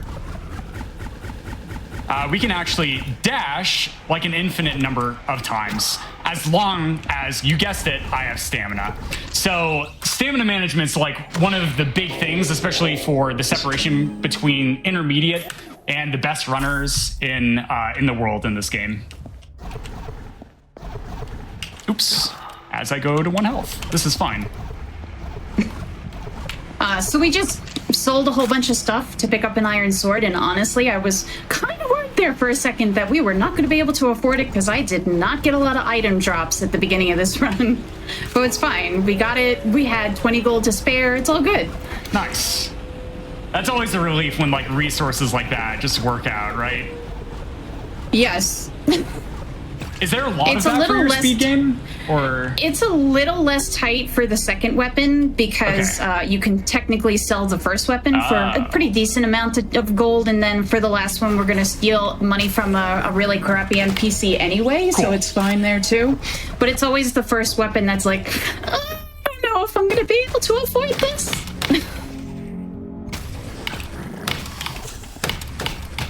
yeah, that makes sense. Okay, so there I just used an explodey boy, but upcoming here's a really tight movement section. So something also to mention is that enemies have collision, and where they are is RNG dependent. They always spawn in the same spot, but they can like stand up and move around and such like that. And so I can just get completely boxed out. So like being able to sort of like look ahead and make a decision within 0.2 to 0.3 seconds is crucial, and it happens like all over the place in this speed game, which is one of the reasons why I love it, is because it really keeps me on my toes through and through.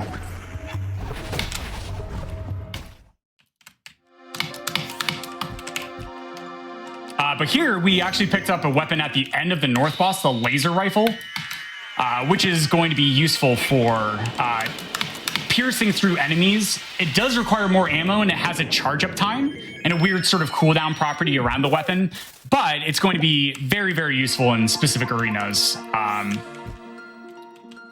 Cool. Yeah.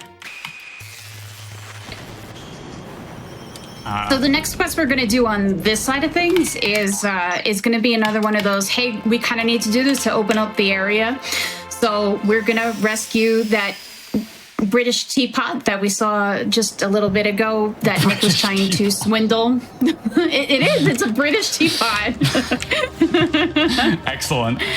There's a few of them in this game, actually.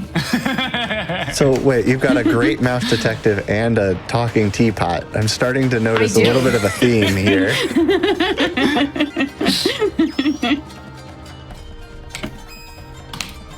Nice. Cool. Okay, so there I actually activated the elevator in the middle of a dash. So you don't need to permanently be standing on top of it. And it's different for every single elevator, like how precise the timing window is for various weird reasons. But there I got it, and that was really, really nice. And you might think that we have a really funny, silly name for a tech like that. But no, indeed, it is just called a mid-dash activation. All right. How many flowerlings are going to block me as I pass through these gates? All right, we got through one. This is a good start. So the flowerlings can basically completely block you from going through the doorways because, you know, they're NPCs. That's their job to get in the way. And the flowerlings are really, really good at it. I have lost PBs to these flowerlings. I saw you contemplating going up there and getting in the way, buddy. I'm on to you. Yep, there she goes. She's in my way. Get out of the way. So in East, you're going to notice a lot of these frog enemies and such. And I actually really like East a lot for the combat because there's a lot more projectile-based attacks. And so there's a lot more sort of bullet hell dodging scenario. Because once again, I don't have invulnerability frames with my dash. And so there I'm at 1 HP. So if I end up taking a death by getting hit by something, I will have to restart this entire arena. But no, sure enough, nope. I was able to make it through. Oh no, don't you dare. Okay, sorry. You are fine. Please feel free to say words. I was talking to a frog. I almost got blocked there, and now I'm getting blocked again. This flowerling is like the bane of my existence. Oh no. All right, so we want to pray that on the mummy monkey, we're going to get a spiral claw drop because that will make the boss fight in here so much faster. But I'm 0 for like 500 on that. Oh, what was that? That was a healing claw. That actually looks interesting. Maybe I can use that. I don't know how strong it is. So yeah, there are status ailments in this game, and these green bubbles are one of the worst because it's basically paralysis, and it lasts a long time, and it stinks. I'm gonna get drops from every single one of these things except for the mummy monkey, aren't I? I'm just waiting for it to happen.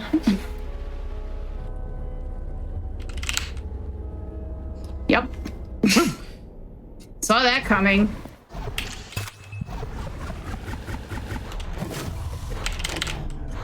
Okay, so coming in here, we have a bit of an auto-scroller.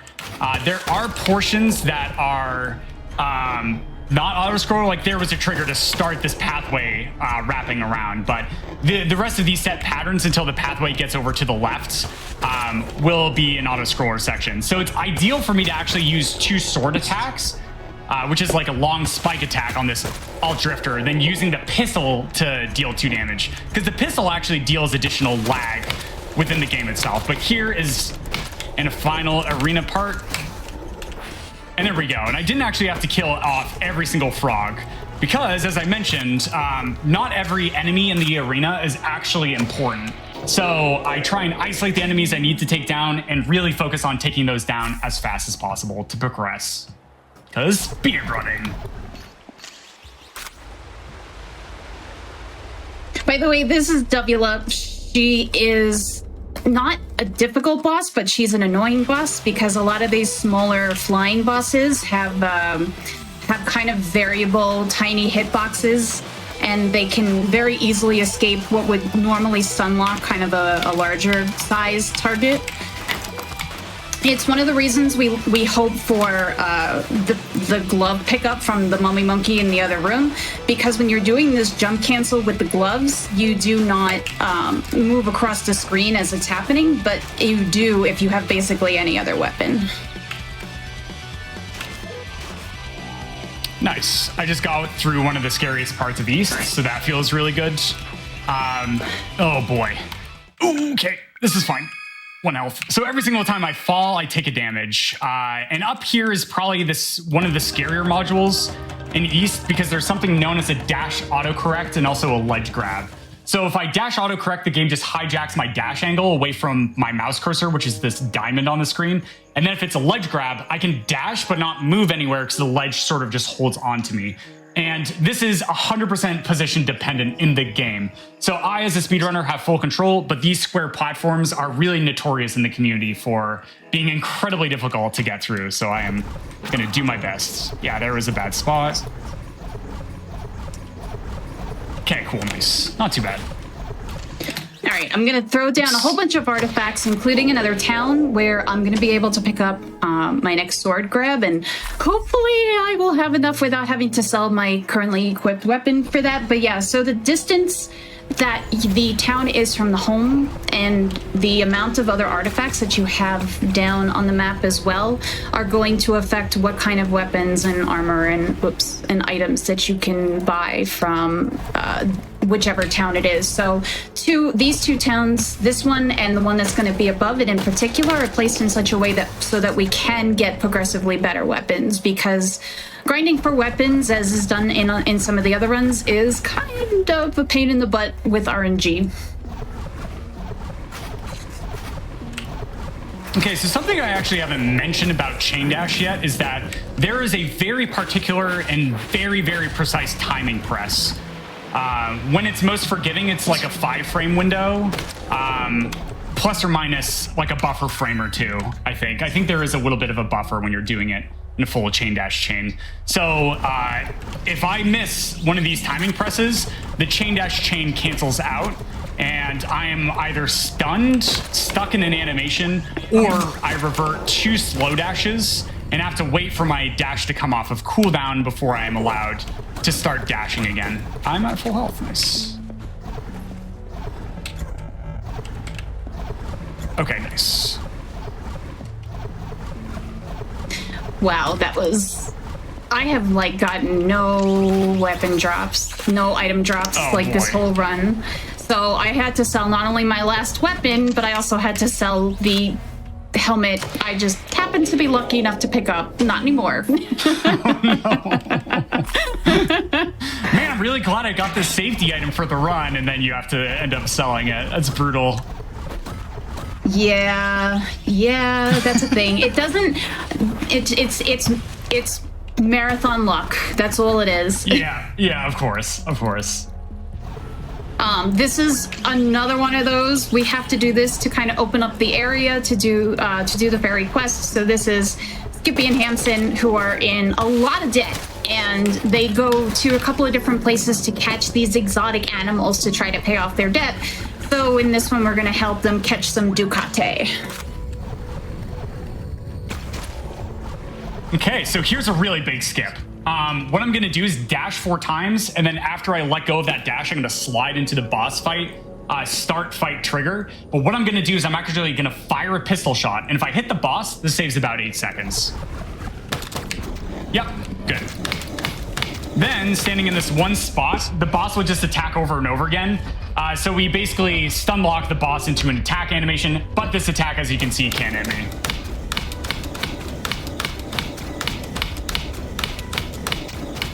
Great. Nice. 2 bosses down.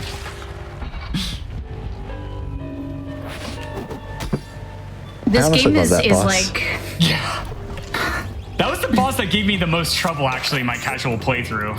It gave me so much grief. But yeah, in the speedrun. Isn't it nice though when you learn those techniques in the speedrun and you're just like, haha, you're not trouble anymore. Oh yeah, for sure. There's definitely a lot of that in this speed game because we just picked up the shotgun, which is the most powerful weapon in the game. It's gonna allow me to deal like 6 damage really rapidly over and over again to take down the boss's big health pool really fast. And yeah, I have not missed a module yet, so that feels really good. Whenever I get really nervous for these like performances, it's easy for me to forget. So I'm like very proud of myself that I've made it halfway through the run without forgetting one. What is the timer at right now, C, out of curiosity? We are at, looks like 28, 30. Okay, great. Thereabout. Yeah. Yeah. So I never beat Hyper Light Drifter casually. At some point, it just got too difficult for me to continue playing. So I don't even know if I ever fought the frog casually, but from like watching your streams and stuff, I love the big frog boss just because he's just this big frog. It's great. It's great. I mean, major shout outs to Heart Machine, right? The developers of this game. Both this and the game that actually just recently came out on December 2nd, Solar Ash, which is actually a different game. It's a 3D platformer that's really, really fun. Their just artistic style is just so beautiful, and each of these areas and these biomes are really diverse and just beautiful. I love the pixel art in this section in particular.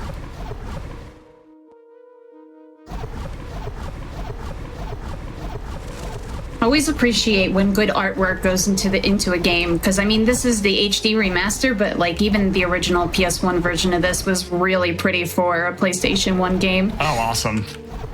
That's so cool. In this version, I know that the backgrounds were completely redone. Like they were hand drawn in the PS1 version, and they were completely redone in this version. All right, this zombie needs to go away. I feel like that is the most used phrase for a zombie. I can't like think of another phrase that you would say to a zombie besides "please go away." The zombies in this area are a little bit dangerous because they can soft lock into squishing you. Because the squishing animation takes a few seconds to recover from, and they can totally just squish and then just keep doing it. And there's another enemy that we're going to come to later in the run that can kind of soft lock you that way too, and it's really, really frustrating.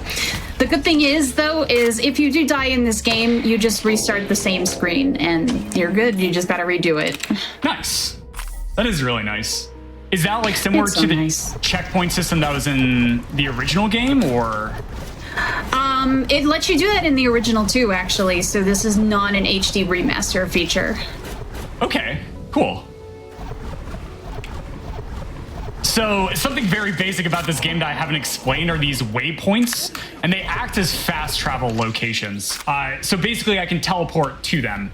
In fact, we've actually been stacking together cutscenes while I've been teleporting out to sort of save some time, which is not considered a major glitch. But here in this section in West, we are coming down for a module, which can be very scary because once again, I only have a max health of 3. Oh, yep, and there I go down to 1 health, no problem. Fun little tidbit about these little green spiders is that they can only attack from the left to the right. They cannot attack you if they are to the right side of your character, which is really interesting. Bit of asymmetry there. Oh, don't hit me. Okay. All right, in this area, there's instant kill crushers. There's gonna be a giant ice dude. Totally have never died to any of these things. Okay, I'm just gonna take him down. All right. But here, sorry, one thing to really explain fast is this is a really massive sequence break. So I'm gonna break this crystal, stand on this ledge, and then dash twice, which is going to allow me to get over to this ledge with the module. This was actually discovered like a year or 2 ago. It's a very recent discovery for how long this speed game has been out. And saves like a massive amount of time, like 30 plus seconds, I wanna say. Yeah, that's awesome. Wow, that was a really nasty Ducati fight. He went into like the upper left-hand corner, and I could not hit him with regular attacks. Rude. How dare you? How dare you?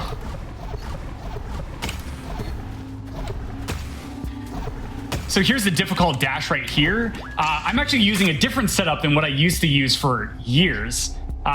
Major shoutouts to a runner named Vorim, who I met through the Hades speedrunning community.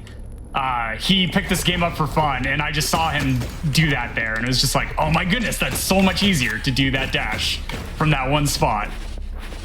So wow, I love that. Like when it's not just like very experienced runners that find things in speedrunning, but it's oftentimes just like a new runner coming into a community that ends up like finding something that is a nice optimization or a massive discovery, which is really cool to me.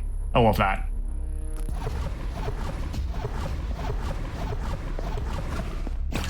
All right, so we're coming back in here because we are going to initiate the first of the fairy quests.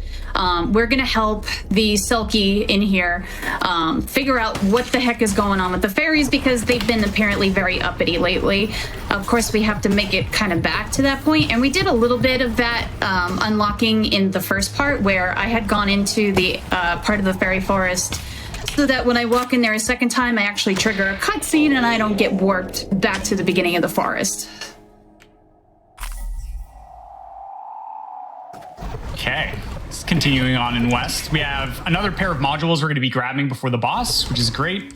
That's sort of a checkpoint of where I need to just like check my modules and make sure that I have all of them that I should have so far, which is 5, and I did have 5. So that is good news for me.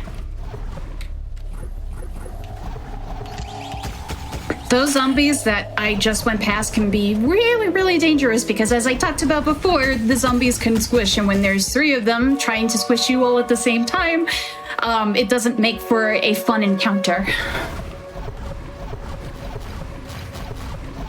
Okay, cool. Nice little sequence break there. I actually just ended up skipping a little cutscene part with this pink drifter here, which was discovered by a runner of the screen named Spring Sylvie, who has been just an absolute pleasure for me to collaborate with over the years. She is sort of the other dominant force within the Hyperlight Drifter speedrunning community. Hiya. So shout out to you, Spring Sylvie. So a little bit more lore because Mana has a lot of it. So you can see that there is this nun that's passed out here in the forest. The fairies are kind of talking smack about her because their Lord Erwin has apparently chosen a human queen who is also an abbess or a nun, and they're not happy about it. And so this jerk Escad comes in, he starts killing fairies, starts picking them off, and it's like, no, what the heck, dude, that's not cool. Don't do that. That's not nice. Also, there's a status effect you might recognize from Secret of Mana as well, where confusion will completely invert your D-pad. That's also fun. Oh, great. Oh, boy. That must be fun for a speedrun. It does exactly the same thing, and sometimes it's not so bad to get around it, and then sometimes it's just like, yeah, no.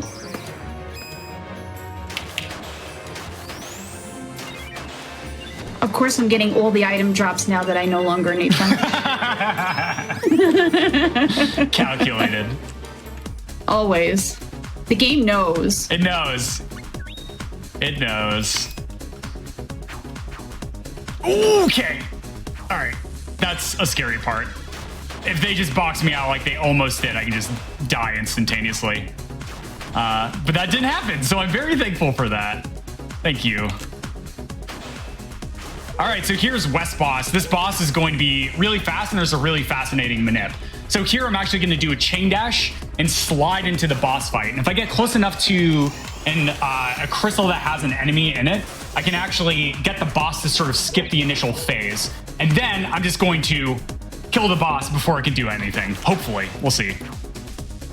So I'm going to focus.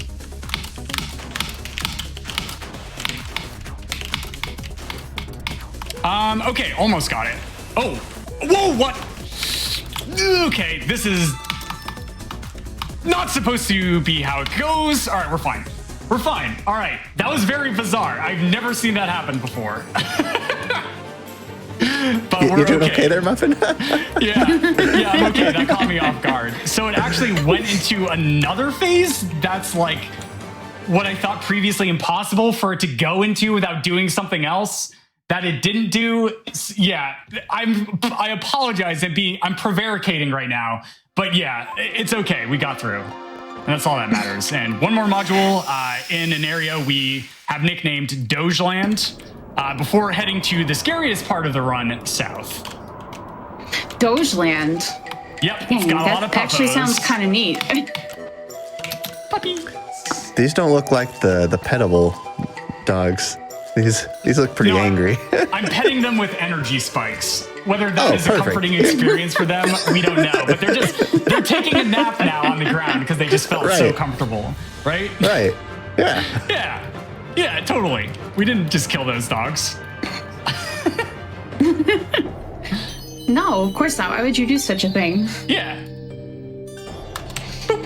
Oops. So this is the main character for the fairy storyline. This is Matilda, the head abbess for this nunnery, this sanctuary. And there's Escat again. He is supposed to be a paladin. He is a very angry, jelly paladin. He's all, oh, demon, bad, kill. And Matilda has known him since he was a little kid and she was a little kid. And believe it or not, they are exactly the same age, despite the fact that she looks like she's 90. And this is Dana. She is a cute cat girl, and that is all you need to know for now. Okay, this is coming up to one of the hardest, and yeah, okay. So there, I just took a death. That's fine though, because we got the save after activating the switch. This is one of the, oh, I didn't get the save, so I have to do it again. That's okay, that's okay. But basically there's going to be a room where I can lose up to a minute if I take a death there. That one's not as punching, that's only about 15-20 seconds. But I am absolutely going to be doing my best to try. Oh no, I don't have the laser rifle. Okay, I'm doing old strats then. So this is not going to be as fast, but that's okay, that's okay. So we won't get the God cycle here, but we'll see where the crushers are at. So if I take a death here, I have to do that entire arena again until I make it through to this screen, and we got through. Okay, so that is good that I got through there. I'm gonna have to do something else here, because I have the wrong weapon. Yeah, we're fine. Okay. All right, and now this is a boss fight Mimic. The good news is that it just stands still for a while, so I can just use the shotgun to burst it down.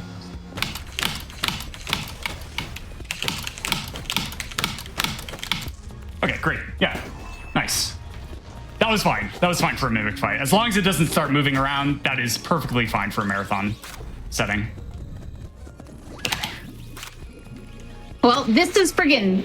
Spriggan is the first major reset point when you're trying to go for PB pace, because not only is it a flying creature, which makes its hitbox rather annoying and him able to escape your stuns or your attempts at stunning him, but he can teleport kind of all over the place and just evade you completely. And he has attacks that can put you to sleep. He has attacks that can temporarily stun you. It's a fight. It's a fight. So here, melee attacks can't reach around corners. So there, we can just sort of stand in the corner, and the robots can't actually knock us down with a 2 damage melee attack that knocks us prone. But, oops, safety medkit there. Okay, we just barely... Uh-oh. Got it, okay. Whew. All right, so activating this module, these guys are going to be in here. However, after I collect a module, the game saves, as you can see in the bottom right-hand corner. And then the enemies go back to their spawn locations. So I'm able to get through there with no problem. If I hadn't have quit and reload, I most likely would have died. But now this is going to be the most difficult minute and a half of the entire run. So I am just going to focus and move around. Okay, that works because I can give y'all some story dump.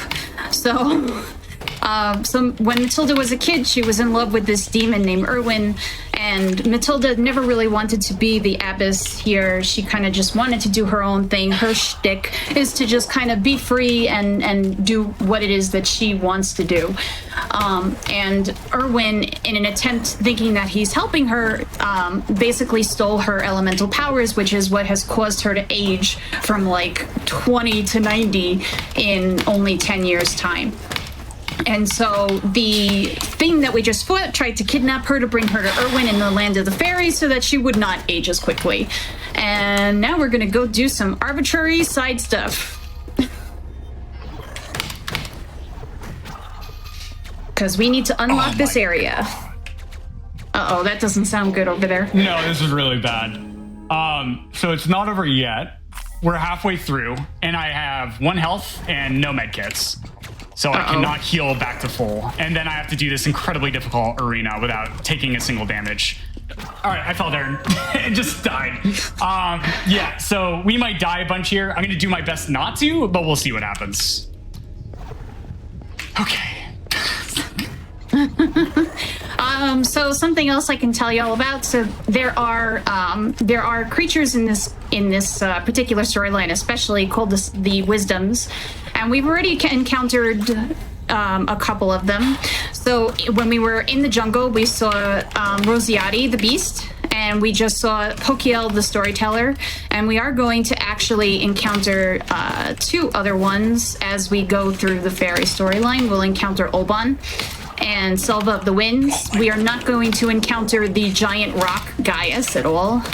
And this quest, again, this is just to unlock this area. We have to go grab Watts from down below. Yes, the same Watts that's in all of the Mana games. And that way we can do some fairy type storylines in a little bit.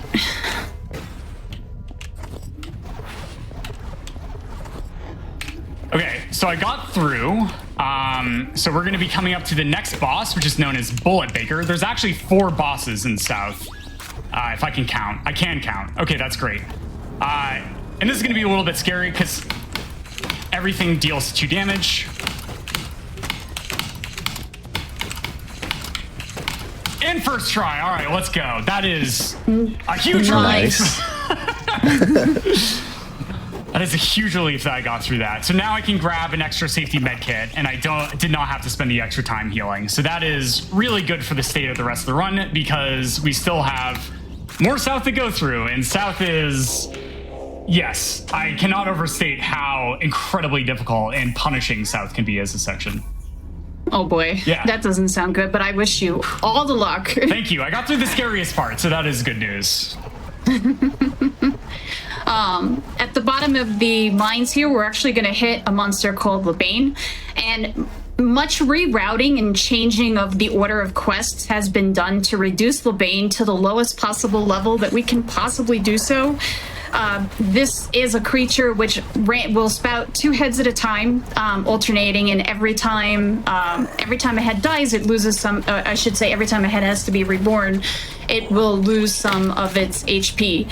But at higher levels, Lebane is the bane of the runner's existence. But it's basically a rock version of Tropicalo. I really appreciated your pun there, by the way. Thank you. The redhead is going to continuously kamikaze itself, literally with wind, which makes it even nicer. But if it's the last head that remains, you want to make sure that you try to kill it before it kamikazes, because the kamikaze takes longer. The dark blue head will not do that. The red head is the magic user here. Okay, so this boss here, his name is Cool Hat Guy. You're going to see that in a moment, but we're going to do a specific setup. When I stand here, I'm going to stop a barricade from raising, right? And so if I go beyond that, the barricade raises up, trapping me in the fight. However, if I spawn the boss while still standing on the barricade, it doesn't go up. Then I'm going to trick the boss into melee attacking me. Raising the barricade causes the boss to fall out of the arena, causing them to die instantaneously.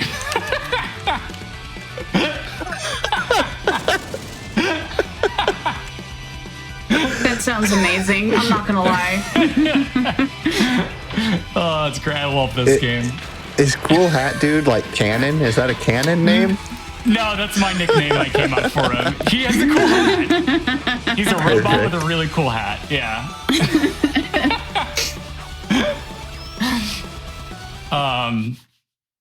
I can't remember what he's called in the code. I just remember Jerk Pope because that one's really funny to me.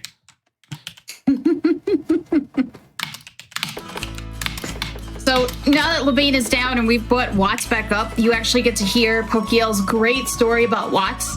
The problem is, though, is that aside from his helmet, Watts is not so great. I'm sorry. Oh.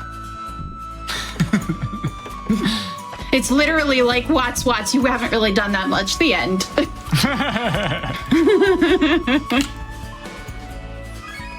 Okay, so this is another part where it can be incredibly punishing taking death, because we're going to do a major sequence break going to the next module here.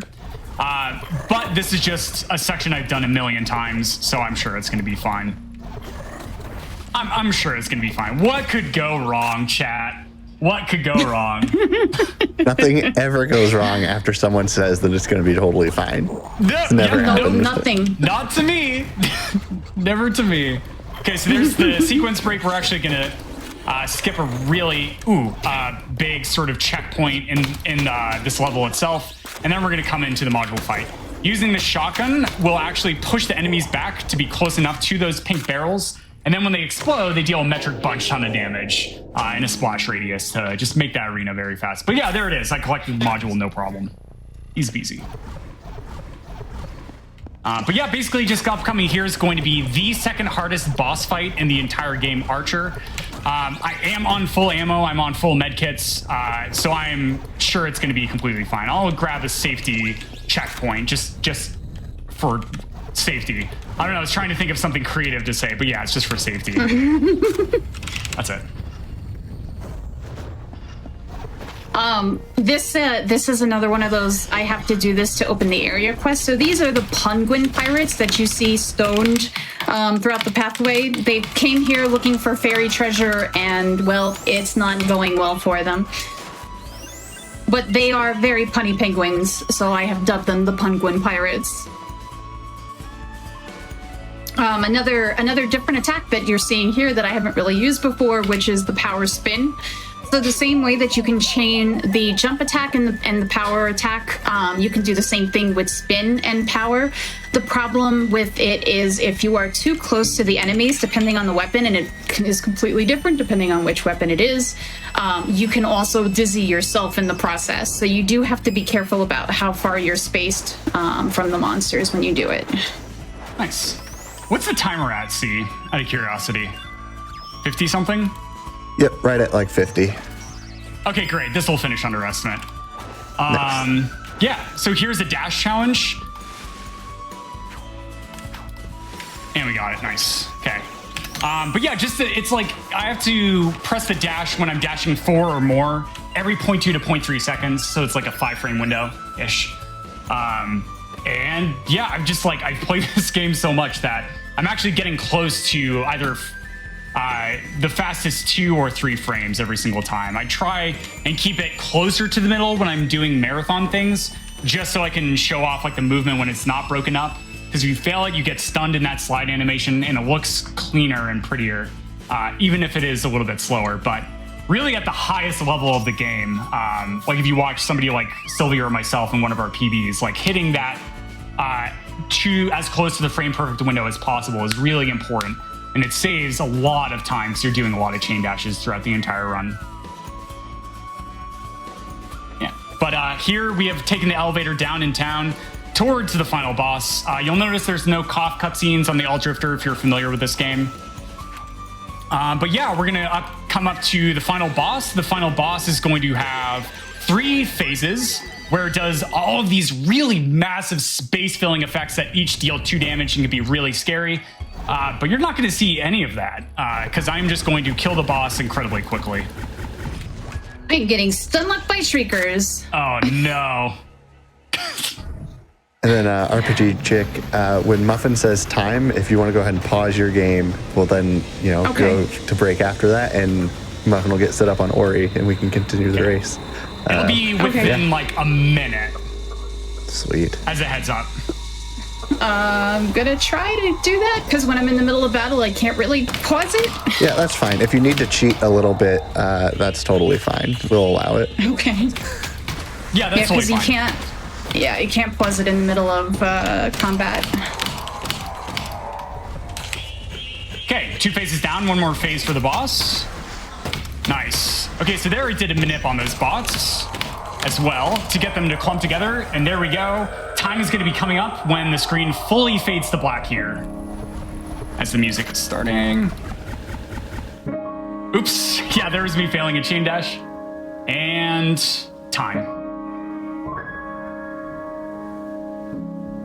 GG. That was good timing because I just finished a combat. Hey, look at us in sync. I love it. Awesome. All right. Can I give a few quick shout outs for this game? Yeah, because absolutely. We're Go for it. Yeah, okay, for great. sure. Major shout outs to Muncha Koopas. He was the runner who originally got me into this game itself. Muncha's been a friend of mine. And I just like his GDQ performance was a lot of fun to watch and really awesome. Also, major shout outs to the Hyperlight Drifter community. We have a really welcoming community, and this game is really fun to pick up, especially if you've never speedrun before, because there really aren't that many binds or really special things that we end up doing, unless you run one of the out of bounds categories. But if you go to speedrun.com/HLD, all in lowercase, I have actually recently updated the Hyperlight Drifter No Major Glitches Any % tutorial, which is, I think, a really good starting point. But I go over all of the tech, the combat, the dashing, and give a route that I think is the best, that I think 95% of the community should be using, unless you're somebody like me who's pushing world record down. Cool. Thank you, guys. And thank you, Hotfix, so much for showcasing this game. It's always a pleasure whenever I get to perform it. Yeah, absolutely. Yeah, the little bits I saw were very cool looking. Yeah, it's great. It's a lot of fun. All right, sweet. So yeah, we're gonna take a quick break. Muff is gonna switch games, so everyone, get up, get your water, go to the restroom, stretch a little bit, and then we'll be back with some Ori Randomizer.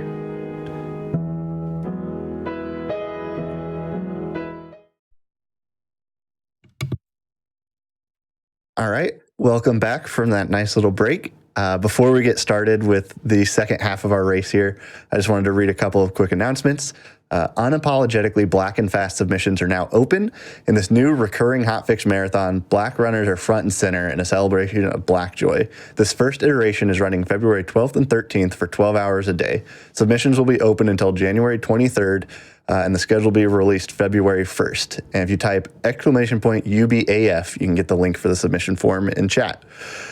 Also, after this show will be the first airing of the Ocarina Improv show. And it's a new show about Ocarina of Time Randomizer from a beginner's perspective.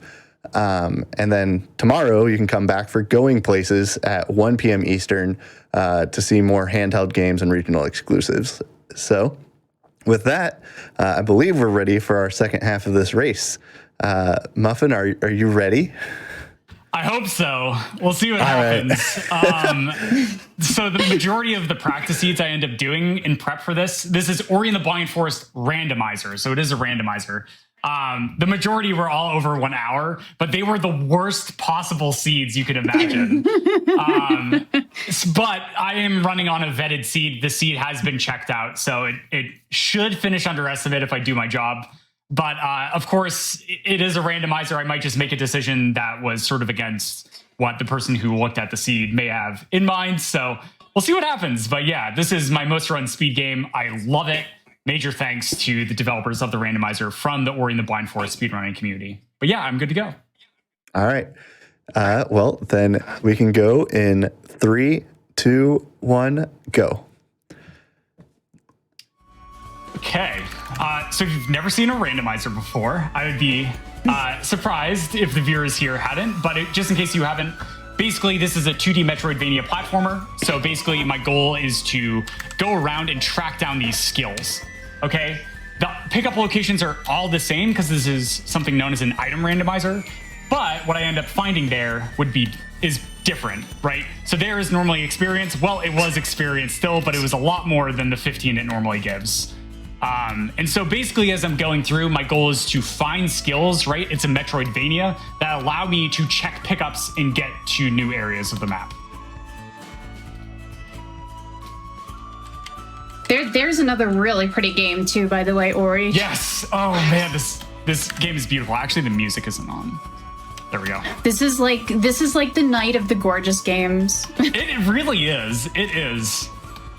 When I was checking out your PV, your game looked very pretty as well. Very comfy. The amount of work I can't imagine that goes into hand drawing these backgrounds. Yeah. Yeah. Wow. So we're hitting the end of because we're like in the sort of second half of the fairy run here.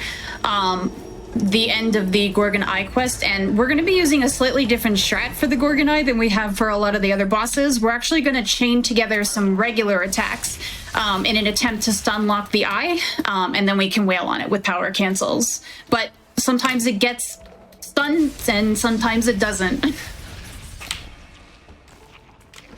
Okay, so you're going to notice some things going on here.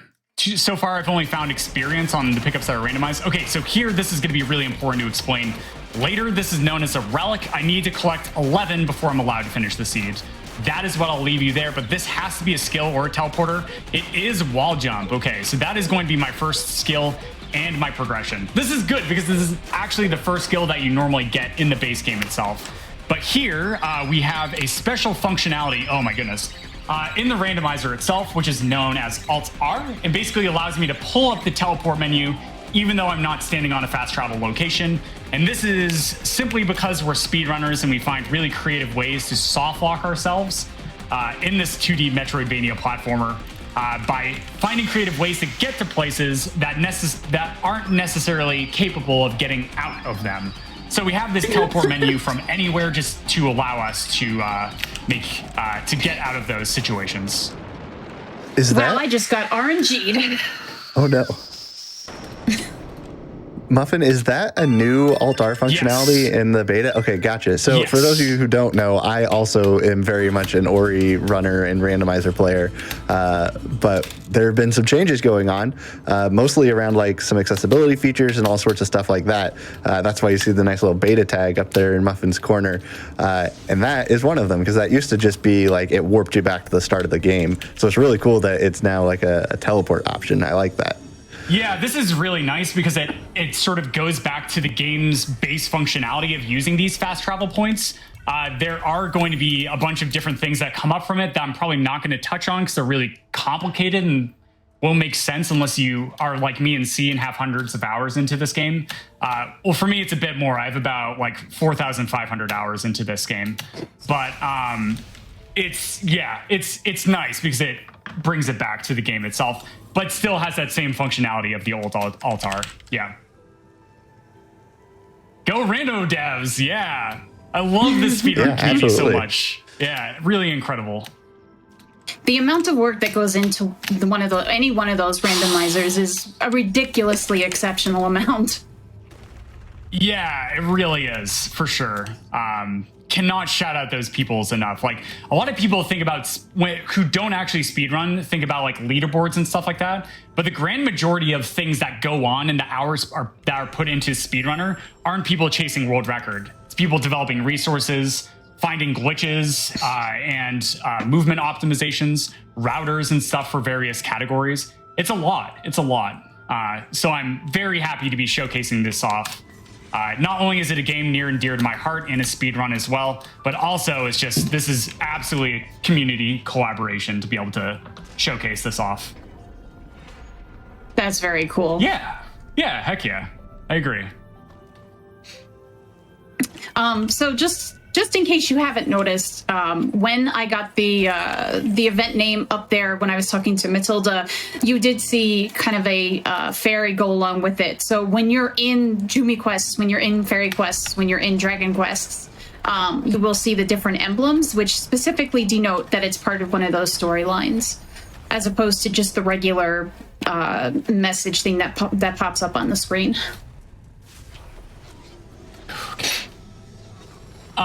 So there's a lot of weirdness going on my screen. It's very hard to sort of explain everything that's going on. There, I just entered a cutscene.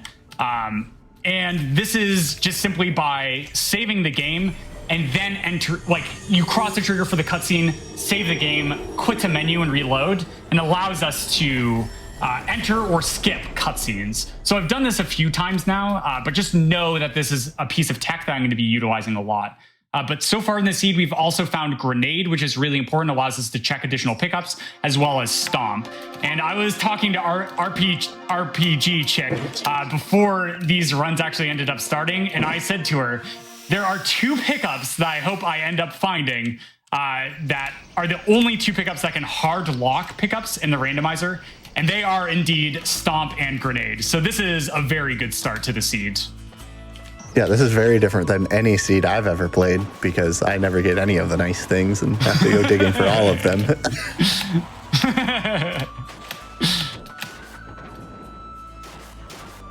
Oh, and double jump. My goodness. All right, let's go. You gotta be kidding me.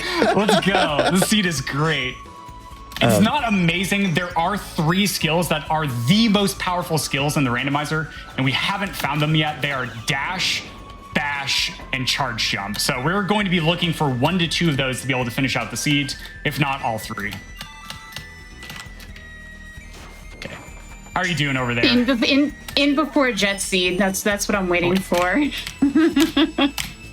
Yeah, if it's jet, it should take about 40 minutes. If it's really terrible, about an hour and 10 minutes. So it'll be interesting to see what we end up getting. But so far, so good. So far, so good. Well, okay. I'm back here in Lake Kilma because what the abbess actually asked us to do was to go and find the adorable, cute cat girl. So we're here going to do that. We're actually going to hit our first encounter with the demon Irwin as we go through this as well. And we're also going to hit one of my favorite and least favorite bosses at the same time, which is the Boreal Hound. And you will see why I love it so much. It is really, really a pretty gorgeous sprite. But he is a terrible boss. Okay, so here with double jump and wall interaction, I'm able to get to places that normally you wouldn't think of being able to get access to. And this is something that really made me fall in love with the randomizer in particular, is that there's a lot of these tiny little sequence breaks that you may not even consider. And just the vast amount of knowledge required for just like a base speedrun of this game, Ori in particular, is absolutely massive. And then the randomizer is just like 1,000 folds on that front. There's so many movement optimizations, especially with a skill set like the one I have right now. So one thing actually C and I were talking about during the break. So despite the fact that this is an action RPG, it's actually a brawler. So there are different motions that you can do with the D-pad and actually get to do different moves, kind of the same way you would in a brawler or a fighter. So I can do the uppercuts, I can do thrusts and things like that. And it's not exactly a commonality amongst action RPGs. Interesting. It does make the combat a lot more interesting, though.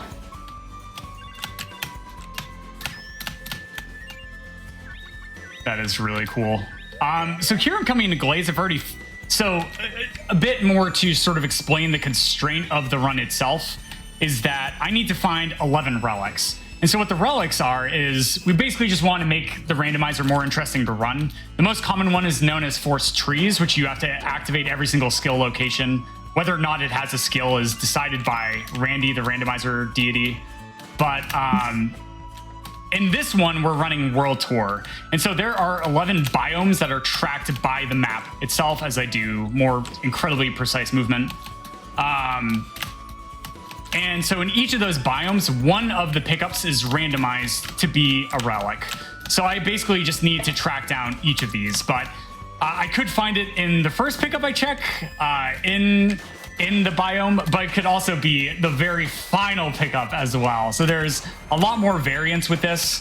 But my 100% completion on average for the randomizer, when I've done 100% all pickups runs just for fun, have been about an hour and 20 to an hour and 40 minutes.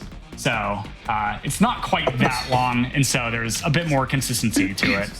Oh man, but there I just found Sorrow TP. What is the seed, dude?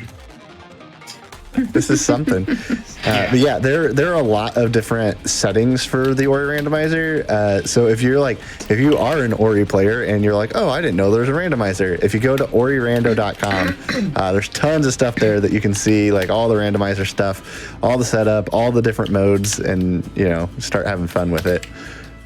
Yeah, it's incredible. And you don't need to be a speedrunner to try it out as well. We have logic modes that do not expect you to know any speedrun tech. And even standard difficulty is really just sort of a step up in making you think outside of the box with the skill sets you have.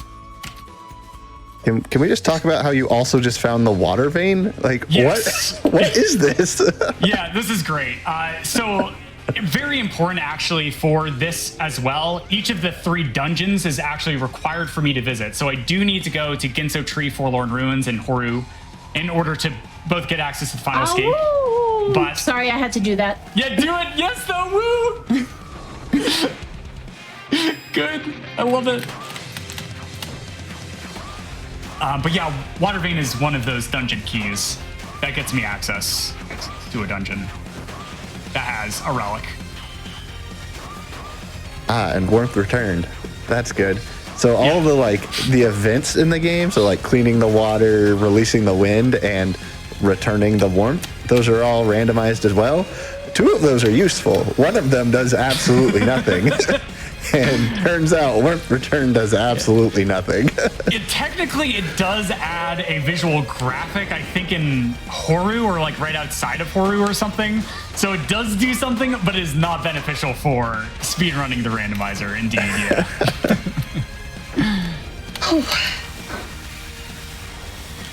That was the Boreal Hound, and yes, he is a gorgeous rainbow doggo. And the reason I had to awoo is, so in the original PS1 version, when he's up there on the rock, he awoos, and they took it out of the remastered version.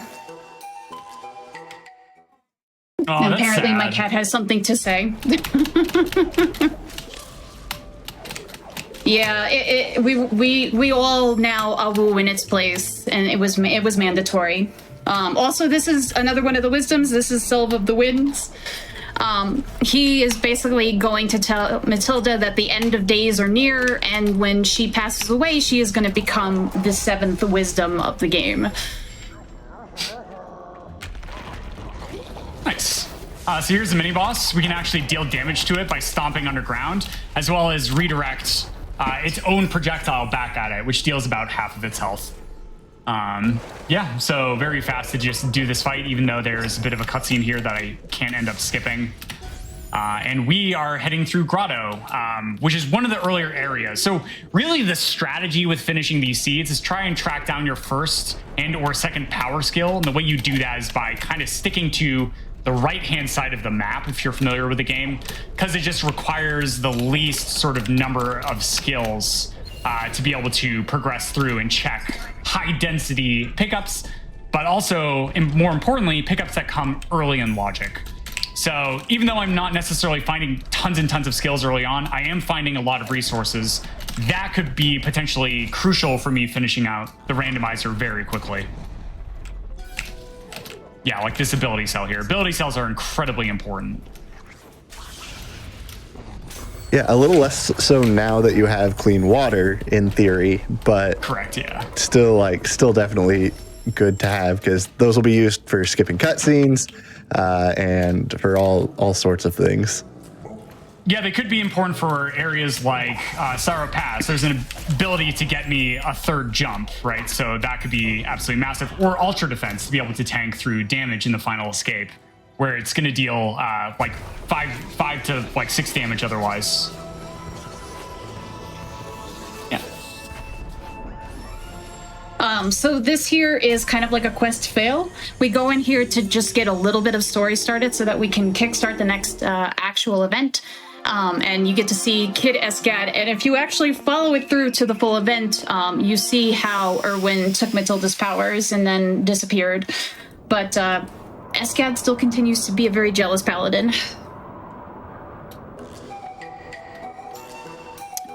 So Dana comes back. She has gone to the land of the fairies to talk to Erwin, and Erwin wants to bring Matilda there so that she can extend her life. And Dana is going to try to convince her to do so because obviously she doesn't want her friend to pass away prematurely. But Matilda is not really going to be about it. Cool. So here I'm doing a big thinking thing. So if you have other things to say, please feel free. Well, this is kind of a lot of story dump, and it's basically Dana talking about how she has spoken to Erwin, and Escat is going to come in and call Dana a demon for even thinking to work alongside an actual demon. Poor Dana, unfortunately, gets attacked here, and Matilda's going to teleport us back into the Mindus ruins where we rescued the British teapot. And some not so good plot things are going to happen as we go and find Matilda in this set of ruins. But she's going to have a quick encounter here with Erwin where he's like, oh, you don't look different at all. Yeah, totally doesn't look different from being a 20-year-old to a 90-year-old granny. Sure, Erwin, sure. Man, massive finds. Forlorn teleporter, so I no longer need Gumon Seal to be able to get access. And there is Charge Jump, our first power skill of the Randomizer seed. So I know. How can I explain this without like talking for 2 minutes straight? When I activate skill locations, we have a mechanic within the Randomizer known as a clue system. When I activate 3 skill locations, I end up getting the first clue, and so on and so forth, every single 3 skill locations. And it's all to end up getting these clues for where these dungeon keys are going to be. But that being said, I already found Water Vein. I know Sunstone is in Forlorn from the first clue, and I just found Forlorn Teleporter. So I unlocked the teleporter to be able to teleport there. So I no longer need to try and track down Gumon Seal. So trees are no longer going to be the focus. Really, now it's all going to come down to just finding the necessary skills to be able to finish out the Randomizer. And then finding the relics, of course, to be able to progress. Yeah. So this seed is going incredibly well. Somebody vetted you a really nice seed. Yes. This is a very nice seed. We still have a ways to go. There are some other skills that are like, if I don't find them, this could like add on another 10 to 15 minutes. There's the Swamp Relic, excellent. So I now have 2 of 11 relics. And the relics themselves can also be in really bad locations, so that can add on many minutes. Did I actually check this pickup? I don't know, because I was thinking of 3 different things simultaneously. All right, we're good. All right, keep going. Oh boy. This is the only time in the speedrun where Nick is actually going to do us a favor. He's going to teleport us through the mines right to the temple so that we don't have to do a whole bunch of back and forth backtracking with the Flowerling keys. Unfortunately, so this is the fight between Dana and Escat. It is faster to choose Escat as much as I really hate doing it. But having Dana adds a lot of extra time because it adds a lot of extra dialogue. So we're gonna counterattack, and our pretty kitty here is gonna meet her end. Muffin, I'm just over here shaking my head. Just shaking my head. I know, I'm so sad. I don't like doing this. It's depressing. I'm sorry, Dana. I'm so sorry. But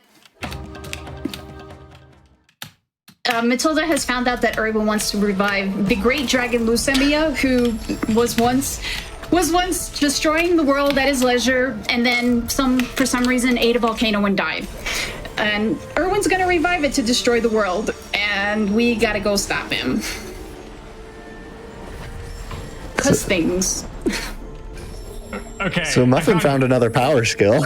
Yeah, I found my second of 3 power skills. It is not the most powerful skill. The most powerful skill is Bash, but we found Dash. Dash is definitely widely considered the second best skill because it just makes traveling horizontally really fast. And it's also really useful in the speedrunning community. So we have a lot of different creative ways of utilizing it.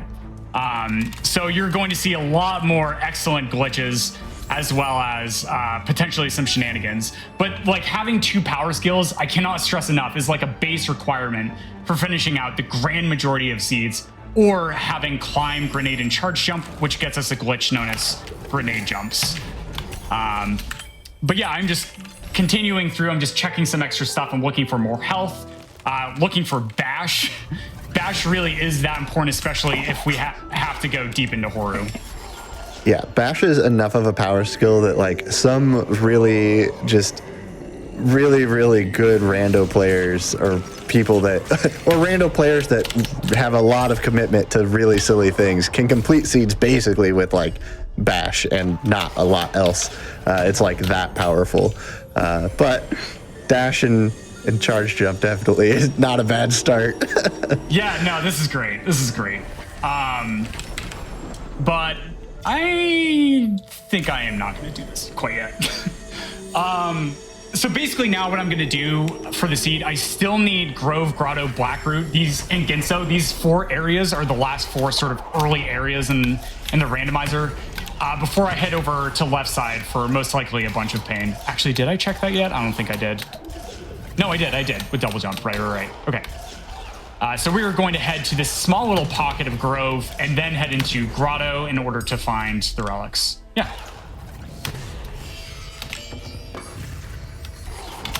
Well, so we are reaching the end of the fairy part of the storyline, but that is not the end of the game because you do have to actually defeat the Monogoddess and get credits. But you do need to complete one of the 3 storylines in order to get to that point. We're going to do 2 more side quests to pick up the rest of the 18 artifacts that we need to unlock that as well. So we're going to go into the junkyard and we're going to fight a bunch of toys. And then we're going to hit the biggest jerk in the entire Mana series.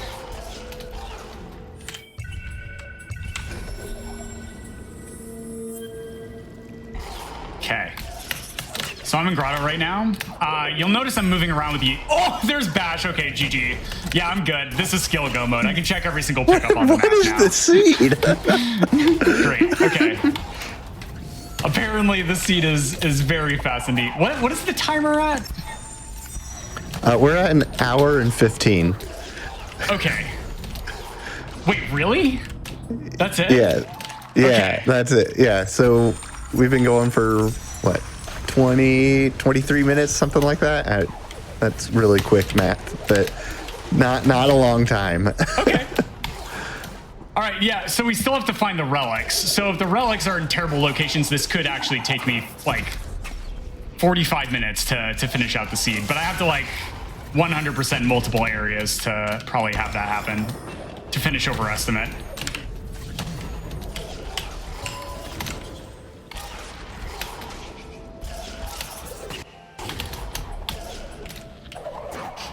By the way, for those of you who watch the old He-Man cartoons, there is a creature at the end of this junkyard that I swear is Orko.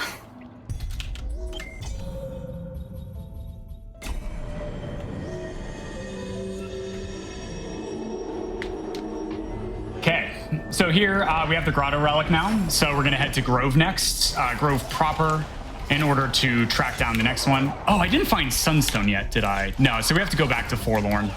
That's fine. But here is a stomp peg. This is going to bring us down to a cell that is lovingly referred to as Butter Cell. I have no idea why, but people just call it Butter Cell. So there you go, chat. I know the lore of the Butter Cell. Oh, please enlighten us. Yeah, so if you're in Death Gauntlet, you can just bash through the floor off of one of those brambles, and you just go through smooth as butter. That's why it's called Butter Cell. Okay, that's right. Thank you. Okay, You're there's welcome. Grove. Let's see, what else do I need? Back to Forlorn.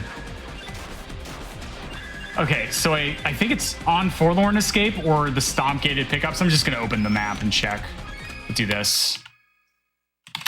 Yeah, by the looks of it. All right, cool.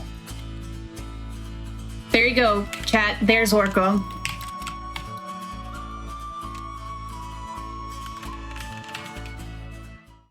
Okay, so there what I did was I have an ability known as Charge Dash. It augments my Charge Dash, spending 1 energy in order to do a damaging charge dash, but it's also a bit faster.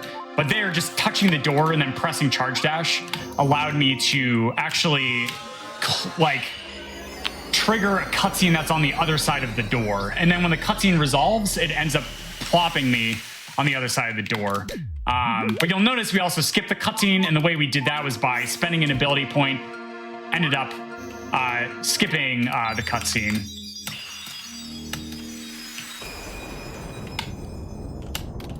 All right, so we're about to go into Lumina and do the Spirit's Lights or Fairy Light quest. And for those of you who are familiar with this game, that requires an encounter with the centaur Gilbert.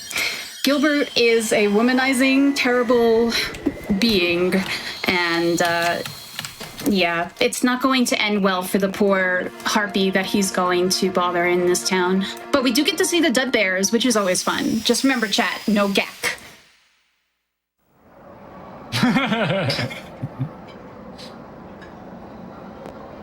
Here's Forlorn Escape. It is the best music of the entire game, and we are not going to be listening to it because I don't have to do Forlorn Escape. Okay, so there's Sunstone. So after I see the text for Sunstone at the top center of the screen, level up an ability, saves the game, and I can quit the menu in order to skip the rest of the cutscene there. Okay. So we had to full clear Forlorn. So that was one area we've had to do so far. Oh boy, yeah, okay. So now that we're in Sorrow, this is a late game area, and you're going to notice all of these tasty, tasty spikes dealing 4 damage a hit to me. So my goal is to not be hit by them because it is a 2-hit death. And normally you have a skill known as Glide when you come through here, but we don't because I'm a speedrunner and I have not found it yet because this is also a randomizer. Okay, here's the skill location. It was nothing, it was just a keystone, so I'm gonna quit the menu. Yeah, for those in chat worried that Muffin might just blow this race out of the water now, not having Glide and not having Climb are, while not required, both of those things can be very helpful, especially Glide. So, yeah. And then Climb for some specific pickups. So there's still a lot that could go wrong without those skills. Yeah, for sure. And especially in this, these next upcoming areas, the late game areas are the scary part of speedrunning World Tour in a race setting, especially where, oh yeah, I need triple jump. The relics could be in really terrible locations. And if they are, it's going to take me a very long time to get through. But this is also nice because I get to showcase off what sequence breaking certain areas, especially late game areas, without skills. But I cannot stress enough how important finding Bash was, because Mount Horu without Bash is it's awful. It is really misery. Yeah. It is really bad. It is really, really bad. All right, we got through without any gack. So I'm happy about that. And we spent some of Gilbert's money. It's really Monique's money, which is the only reason I feel kind of bad. But we made our last weapon purchases. So we got one more one-handed sword. We picked up a hammer for the end of the game. And now Gilbert is going to destroy our poor Harpy's heart by saying that her dreams suck and he doesn't like them. So he's going to leave now. Muffin, is this Sunchip Sanctuary to you or Dorito Cave? I love just how creative the speedrunners in Ori get with the names of this area. So as a joke, we've done a lot of different Ori tournaments throughout the years on the speed gaming channels. And so as commentators, we have a fun challenge of, trying to think of all of these really silly names to give it. Sorry, I'm just gonna focus because this is incredibly difficult. No. It's okay. Monique has one of the best lines of the game here, and that is that Gilbert was a nice guy, but he wanted much bigger lamps than the small ones I had, but size shouldn't matter. Oh, excellent. Well played. Okay. the best line of the game will come after we finish the fairy storyline questing, when we get the epilogue for that in just a little bit. The next dungeon is going to be, like I said, the last of the fairy storyline, and that dungeon, in my opinion, has some of the best music in this entire game. It is freaking fantastic.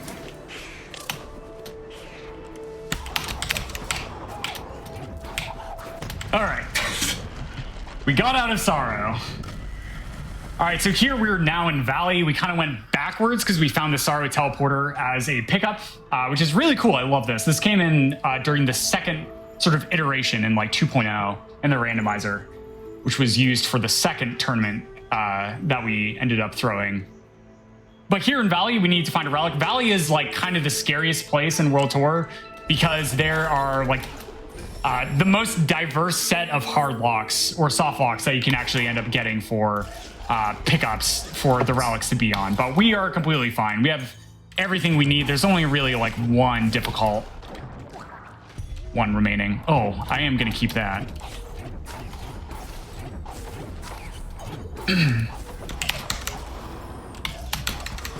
So I just ended up finding a bonus skill, which is known as charge dash efficiency. This actually is not in the base game itself, but it allows me to use the ability of charge dash without spending as much energy. It cuts the energy and cost in half. But here we're going to dip into Misty Woods to find the Misty Relic.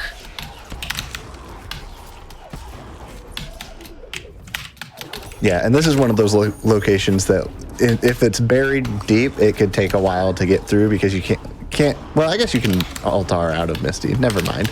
I'm wrong. You can get out of there whenever. Yeah, but if it's the last one, there's like I have to do this very long mini boss fight. So the hope is that we find the Misty Relic in the first half, because that is the nicest time to get it. But if it's the very last one, it's going to be really funny, and I'm going to be laughing very hard. I will laugh, for sure. I will as well. Okay, so this is the inside of the snake leucemia that died after eating a volcano. And why it ate a volcano, I don't know. But this, I don't know. When you're out there destroying the world and you just get peckish, I guess that's what you do. But there's going to be a technique that I'm going to be using a lot from here through the end of the game, which is Counter-Strike. And I talked about this a little bit at the beginning of the run. Counter-Strike essentially has you put up a block and then you counter when an enemy attacks you. And the nice thing about it is that it does 8 times the amount of damage that your attacks normally do. And there are technically ways to wiggle your way past Zelda, but I have been failing those all day, and I'm not going to waste all the time doing that.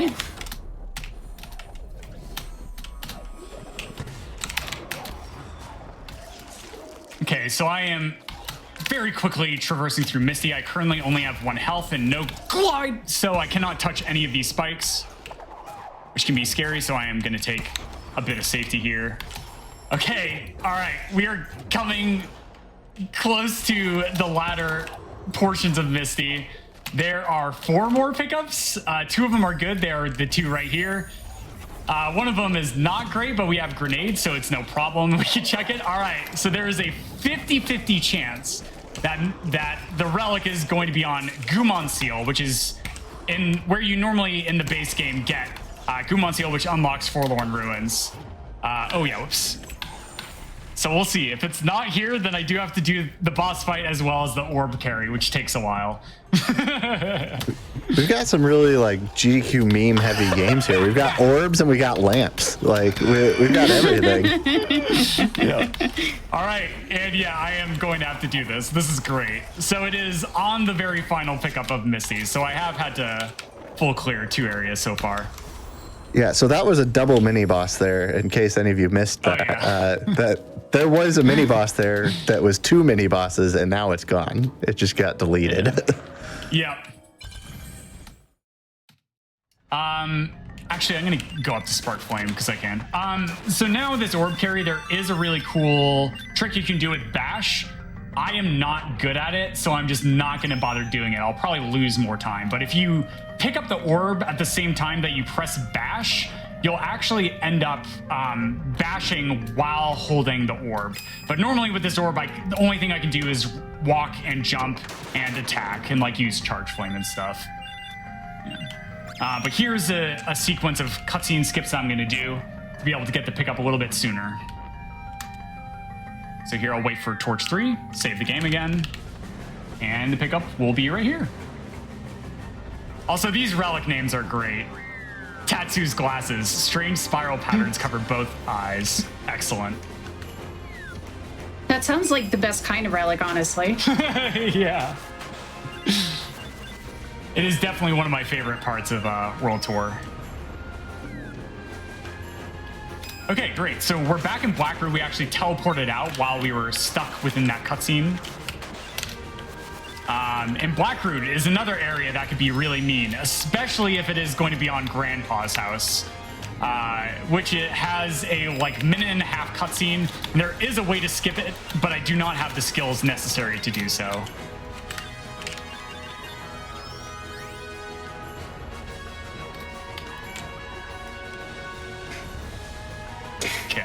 Just to give chat a heads up, we're still a bit away from that part, but once we get to the top and we do get to the Irwin fight, the end of the Irwin fight is a very flashy death, so if you are sensitive to that kind of stuff, I do suggest you look away for the duration of that.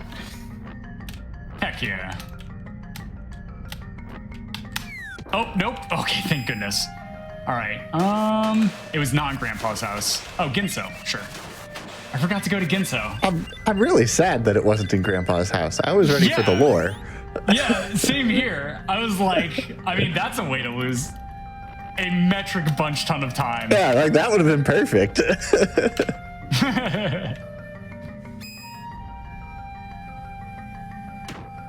But yeah, coming into here, Ginso Tree. Ginso is one of the sort of most memorable dungeons of the game, besides maybe Forlorn Ruins, I think, that I've heard from people's casual experiences, where it's a very vertical dungeon, and you don't really have many skills in the normal playthrough. But here, for the randomizer's sake itself, we do have a lot of skills.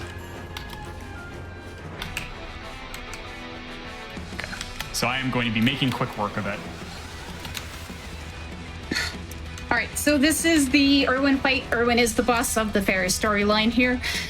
Irwin and a lot of the other bosses have kind of wonky hitboxes, so we're going to do the best we can here. It's not as bad as Draconis, who is the head of the Dragon storyline, thankfully, but Irwin can do a double special technique, and when that happens, we just kind of have to hope and pray that we find a safety corner and we can kind of stay there until he's done doing whatever he's doing. But reminder, the end of this fight is going to be very, very sparkly, so please avert your eyes if you are sensitive to light and flashing. Yep, there we go. All right, I'm gonna go hide in my safety corner.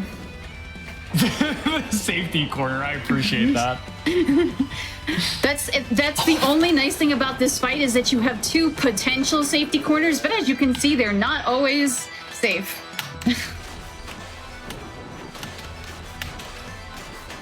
So there I actually just got the clue for where Gumon Seal is, and it is gated by mapstone turn-ins, which can be something that can really slow you down. So these mapstones that we pick up, normally when you turn them in, they just reveal sort of a section of the map.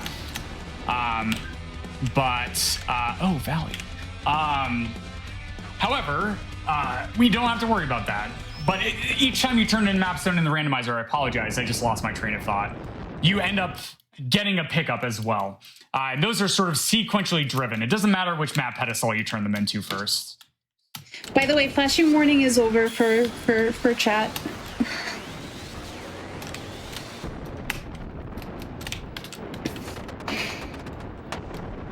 So this is going to be a break for my hands. I do not have to mash through this cutscene, but the gist of it is that Matilda has passed away, and she is going to encounter Irwin in the underworld. We're going to see another one of the wisdoms, which is Olban of the underworld. And Matilda is going to have the best line of the game. Because she deserves it. This is a very depressing storyline, though, because everybody dies if you play it this way. That is really sad. If you happen to choose Dana instead of Escad, she lives. Okay, so there's a couple of different ways to check this pickup. I currently don't have the skill set required, which is climb and charge jump. So I'm actually going to show something off because it's incredibly difficult to do. But here I'm getting this frog to stand in a really particular position. If he touches the spikes, he ends up dying. But here, if I just take this frog shot and I bash it up, I'm able to destroy that wall and get through to check the pickup. And that ability cell in general is known as FAX, which stands as Frog Ability Cell Skip. But we have a super secret underground name for it that I'm not going to say because it's a little bit inappropriate. To just sort of represent people's dislike for checking that pickup. Yeah. Nice. All right. Oh, hello, Valley Teleporter. Does Ori have like a hype area the same way some of the other randomizers do? It really depends on the skill set. Like the really big, amazing thing about Ori, and I think why I've fallen in love with it as a randomizer, is that it's really, at the end of the day, like there are a few power skills, yes, to make it easier or even a bit faster, but it's really down to sort of the skill and the knowledge of the player itself. Okay. Of like sort of how to track it down. So a lot of the late game areas look really pretty with really advanced movement, especially when you have like charge dash as I do here, which allows us to zoom and build a lot of height. Oh, is it really going to be Valley Long Swim? One more. Yes, come on, Valley Long Swim. Yes. It is Valley Long Swim. All right, so this is another really sort of trolley pickup that if we didn't have clean water here, this water would be dealing damage. You have to survive, I can't remember, it's like 12 to 15 damage ticks or something like that. So without an ability which cuts your damage dealt by water in half, it's like, and then you also need to find grenade. So you need like really two things that you're not gonna necessarily get in each seed. By the way, that was it, chat. She tells the shadows to go away. They ask her who she is, and she's like, I am the universe. It is the best line of this game. I am the universe. Yeah, we don't really have anything like, Link to the Past Rando has like Hype Cave or whatever, but we have like, because there have been tournaments, like, Muffin has mentioned, there are definitely like some like inside community joke like areas like Glide Vault or like the 4 energy door and Spider Sack area. Like there are definitely a few areas where like people have been randoed in tournaments or whatever, so they've become like these notorious locations. Yeah. Gotcha. So I've been in the grand finals of over half of the Ori Rando tourneys. And the one pickup that has caused me to lose the most number of matches is, where is it? Yeah, it's kind of hard to see, but it's this pickup right here, the above charge flame tree EXP, because it takes a really long time to get to an early game, and it's just like you have to spend so many resources you want to spend elsewhere. So that is like my Achilles heel pickup. But Bash has been there, Dash has been there multiple times, yada yada. But I can't believe I'm going to say this, but I could still finish overestimate in this seed because of this one area itself, which is Mount Horu. It can take me like 20 minutes to get through all of the pickups in this area. Yeah, I'm really hoping for a full clear Horu here. Yeah, we'll see. We'll see. I'm going to back up my save. I'm going to do a trick known as door warp, which is a wrong warp allowed in the randomizer. Basically, if I enter the door on the first frame, which is a 1/60th of a second timing press, then I can wrong warp myself to a specific location that's the same every single time. And this is also allowed in the sort of categories that ban other forms of wrong warping as well. Yeah. I'm actually going to back up again. We're going to do something silly, because I feel like it. Hey, silly things are always good. messed up. All right. That should be good. By the way, I'm just doing some speedrun tech. So some of the events, even though they're unlocked, you have to progress time a little bit to actually get them to open up. So I went into the home base and I left the home base. Every time you enter and leave, a day of the mana week progresses. Also, as you're walking from artifact to artifact on the map, the week progresses as well. And thankfully, Jumi is the only storyline set, really, that... I'm sure there's many ones elsewhere, but Jumi is the main story quest set that focuses on the days of the cycle, and you do have to be really specific about when you do certain quests. But this is the second to last quest. We are going to pick up the Mana Sword. So this Sproutling has passed away, and it has been stolen, it seems, because, well, apparently this guy we're going to encounter, Nunazak, does not want the Mana Tree to be revived because he thinks that it is counterintuitive to having peace in the world. But we're going to go rescue it. Because we're the good guys. Yeah! No, not again. Okay. So here right now, the rooms... So you'll notice something different in Mount Horu. You'll actually notice that the lava pillars that are there in the normal playthrough aren't actually there. And this is actually just modified in the randomizer itself to just allow for more randomness, actually, literally. Because otherwise, you just top down Horu every single seed, and that's less fun than trying to pick and choose which rooms you want to do first. So that was just a really cool modded functionality of the randomizer. This came in the second iteration. I think that was a pre 3.0 thing. Yeah, I don't remember for sure. Okay. But yeah, so far so nothing in Horu. So we have to go up. It better not be on L3. I swear to goodness, if it's on L3, I'm going to laugh so hard. So the way these rooms are numbered, we just do R for right, L for left. So this is R3, and the way they count is from top down in incremental order. So the top right room is R1, followed by R2, R3, and that's the normal you would normally do it in the casual playthrough. And so L3 is literally my least favorite screen in the entire game. It makes me cry so many times. Yeah. So did you save L3 for last? Yes, every time. Nice. Because I just don't Good. like it that much. I love it. The other reason is that there's only one pickup, and it's at the very end of L3, and backtracking away from L3 is really time intensive compared to the other rooms. Yeah.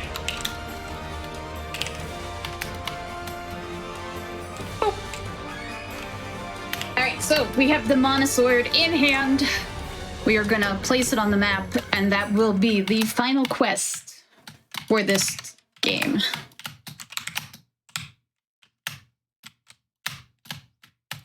Okay, so this can be one of the trickier sections. I mean, without glide, but fortunately I have a glitched tech known as double bashing, which allows me to actually both choose the direction I send the shot, as well as the direction that I end up sending Ori, without either one interfering. And this is much easier to do in the randomizer. In the normal speed game, there is a single frame range for it to work, so it's a frame perfect trick. But in the randomizer, it is not. We actually have a binded functionality for accessibility reasons to make the glitch more accessible, irregardless of input method, which I find really cool. Oh, that's awesome. I love that. Yeah, me too. Big advocate for accessibility options in games. Heck yeah.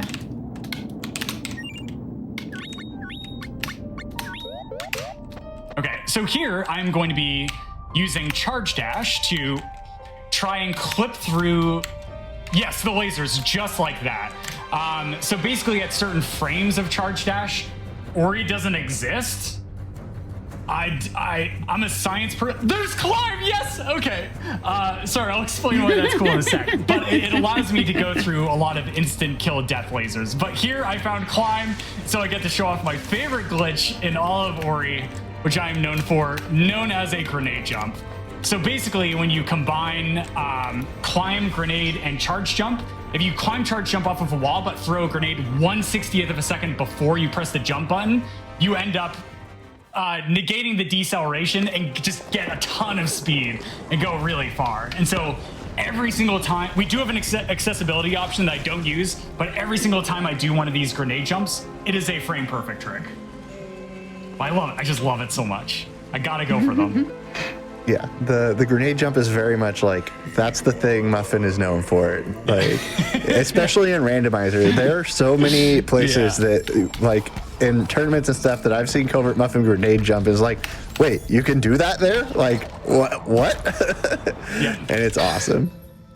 Yeah, and so I will be showing off a bunch of these, because now we have found the 11th relic, and I will be heading towards the final escape now. Nice, okay.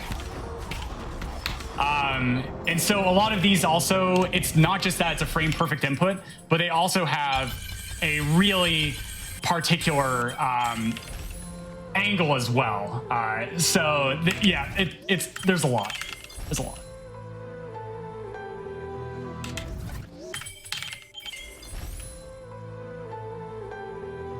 Okay, just trying to door warp again. There we go. Took us a few more tries. By the way, there are chocobos in this game. Say hello to a black chocobo. Because Squeenix loves its mascots. Oh, you know what? I'm gonna show off a special grenade jump chain that doesn't save time and might cause me to die, but it's just too funny not to go for Perfect. it. Do it. All right.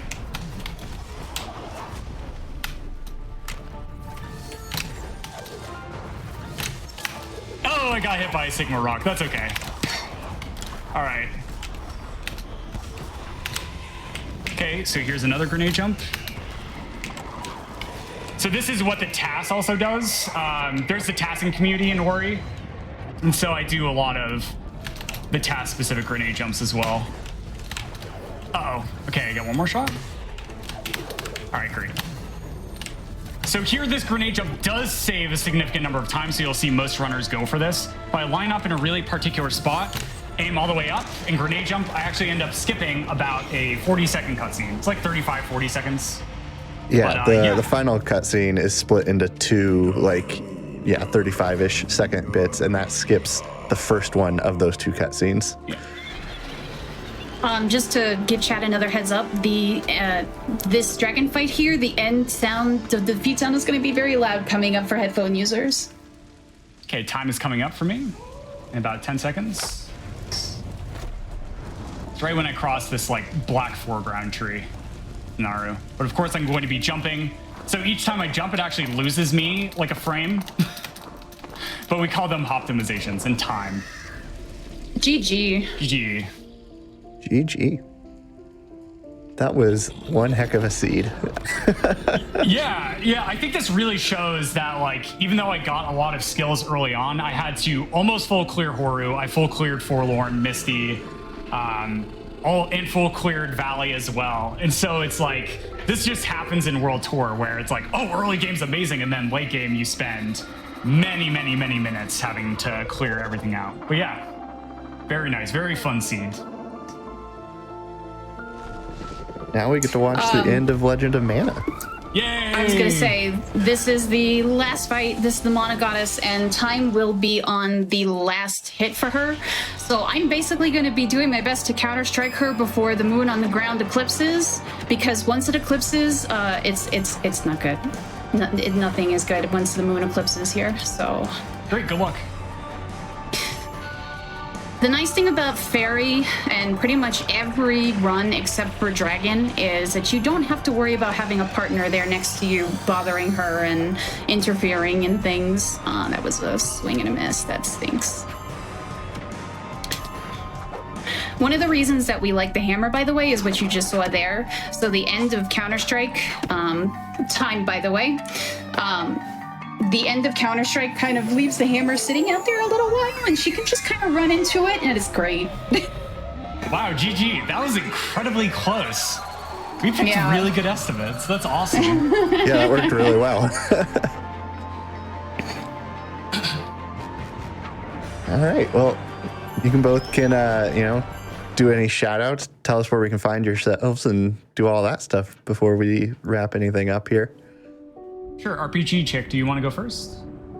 Sure. So big shout outs as always to the Legend of Mana community, because the people who speedrun this game are an amazing group of folks. We have ridiculous amounts of resources and tutorials if you are interested in learning any one of these runs.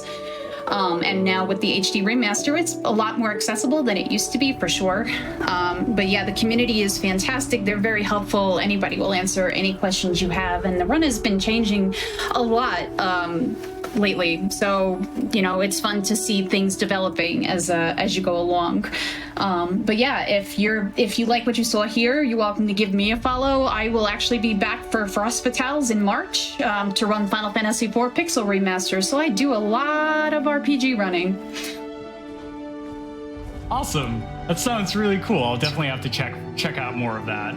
That's great. Well, thank you. I am Covert Muffin. I've done a number of GDQ performances as well as hotfix performances and other marathons. Normally, what I speedrun is just sort of what I'm preparing for like a next marathon performance. So I've been doing a lot of Ori Rando and Hyper Light Drifter recently. I'm probably going to take a break from these games for a bit because I burnt in like 150 hours into Ori, another 150 hours into Ori Rando to prepare for this, because it is a lot. I cannot shout out this community enough. Ori and the Blind Forest is one of the most welcoming communities I've ever been a part of, and I've just made so many friends in this community. We have a very large speedrunning scene for a game as amazing as this. And I didn't really get to showcase or explain all of the subtle nuances in the game. But if you head to either speedrun.com/Ori_DE, that is our leaderboard, and we have a link to our Discord there. Or you can get a link to our speedrunning Discord at OriRando.com/Discord. And once again, this randomizer is, you do not need to be a speedrunner to try out this randomizer. I have suggested this to many of my friends who are not interested in speedrunning the game and have loved it casually. So major shout outs to Sigma Sign, who is the original developer, as well as Aiko the Blue. Aiko, good friend of mine. She is an absolutely amazing inspiration for the community.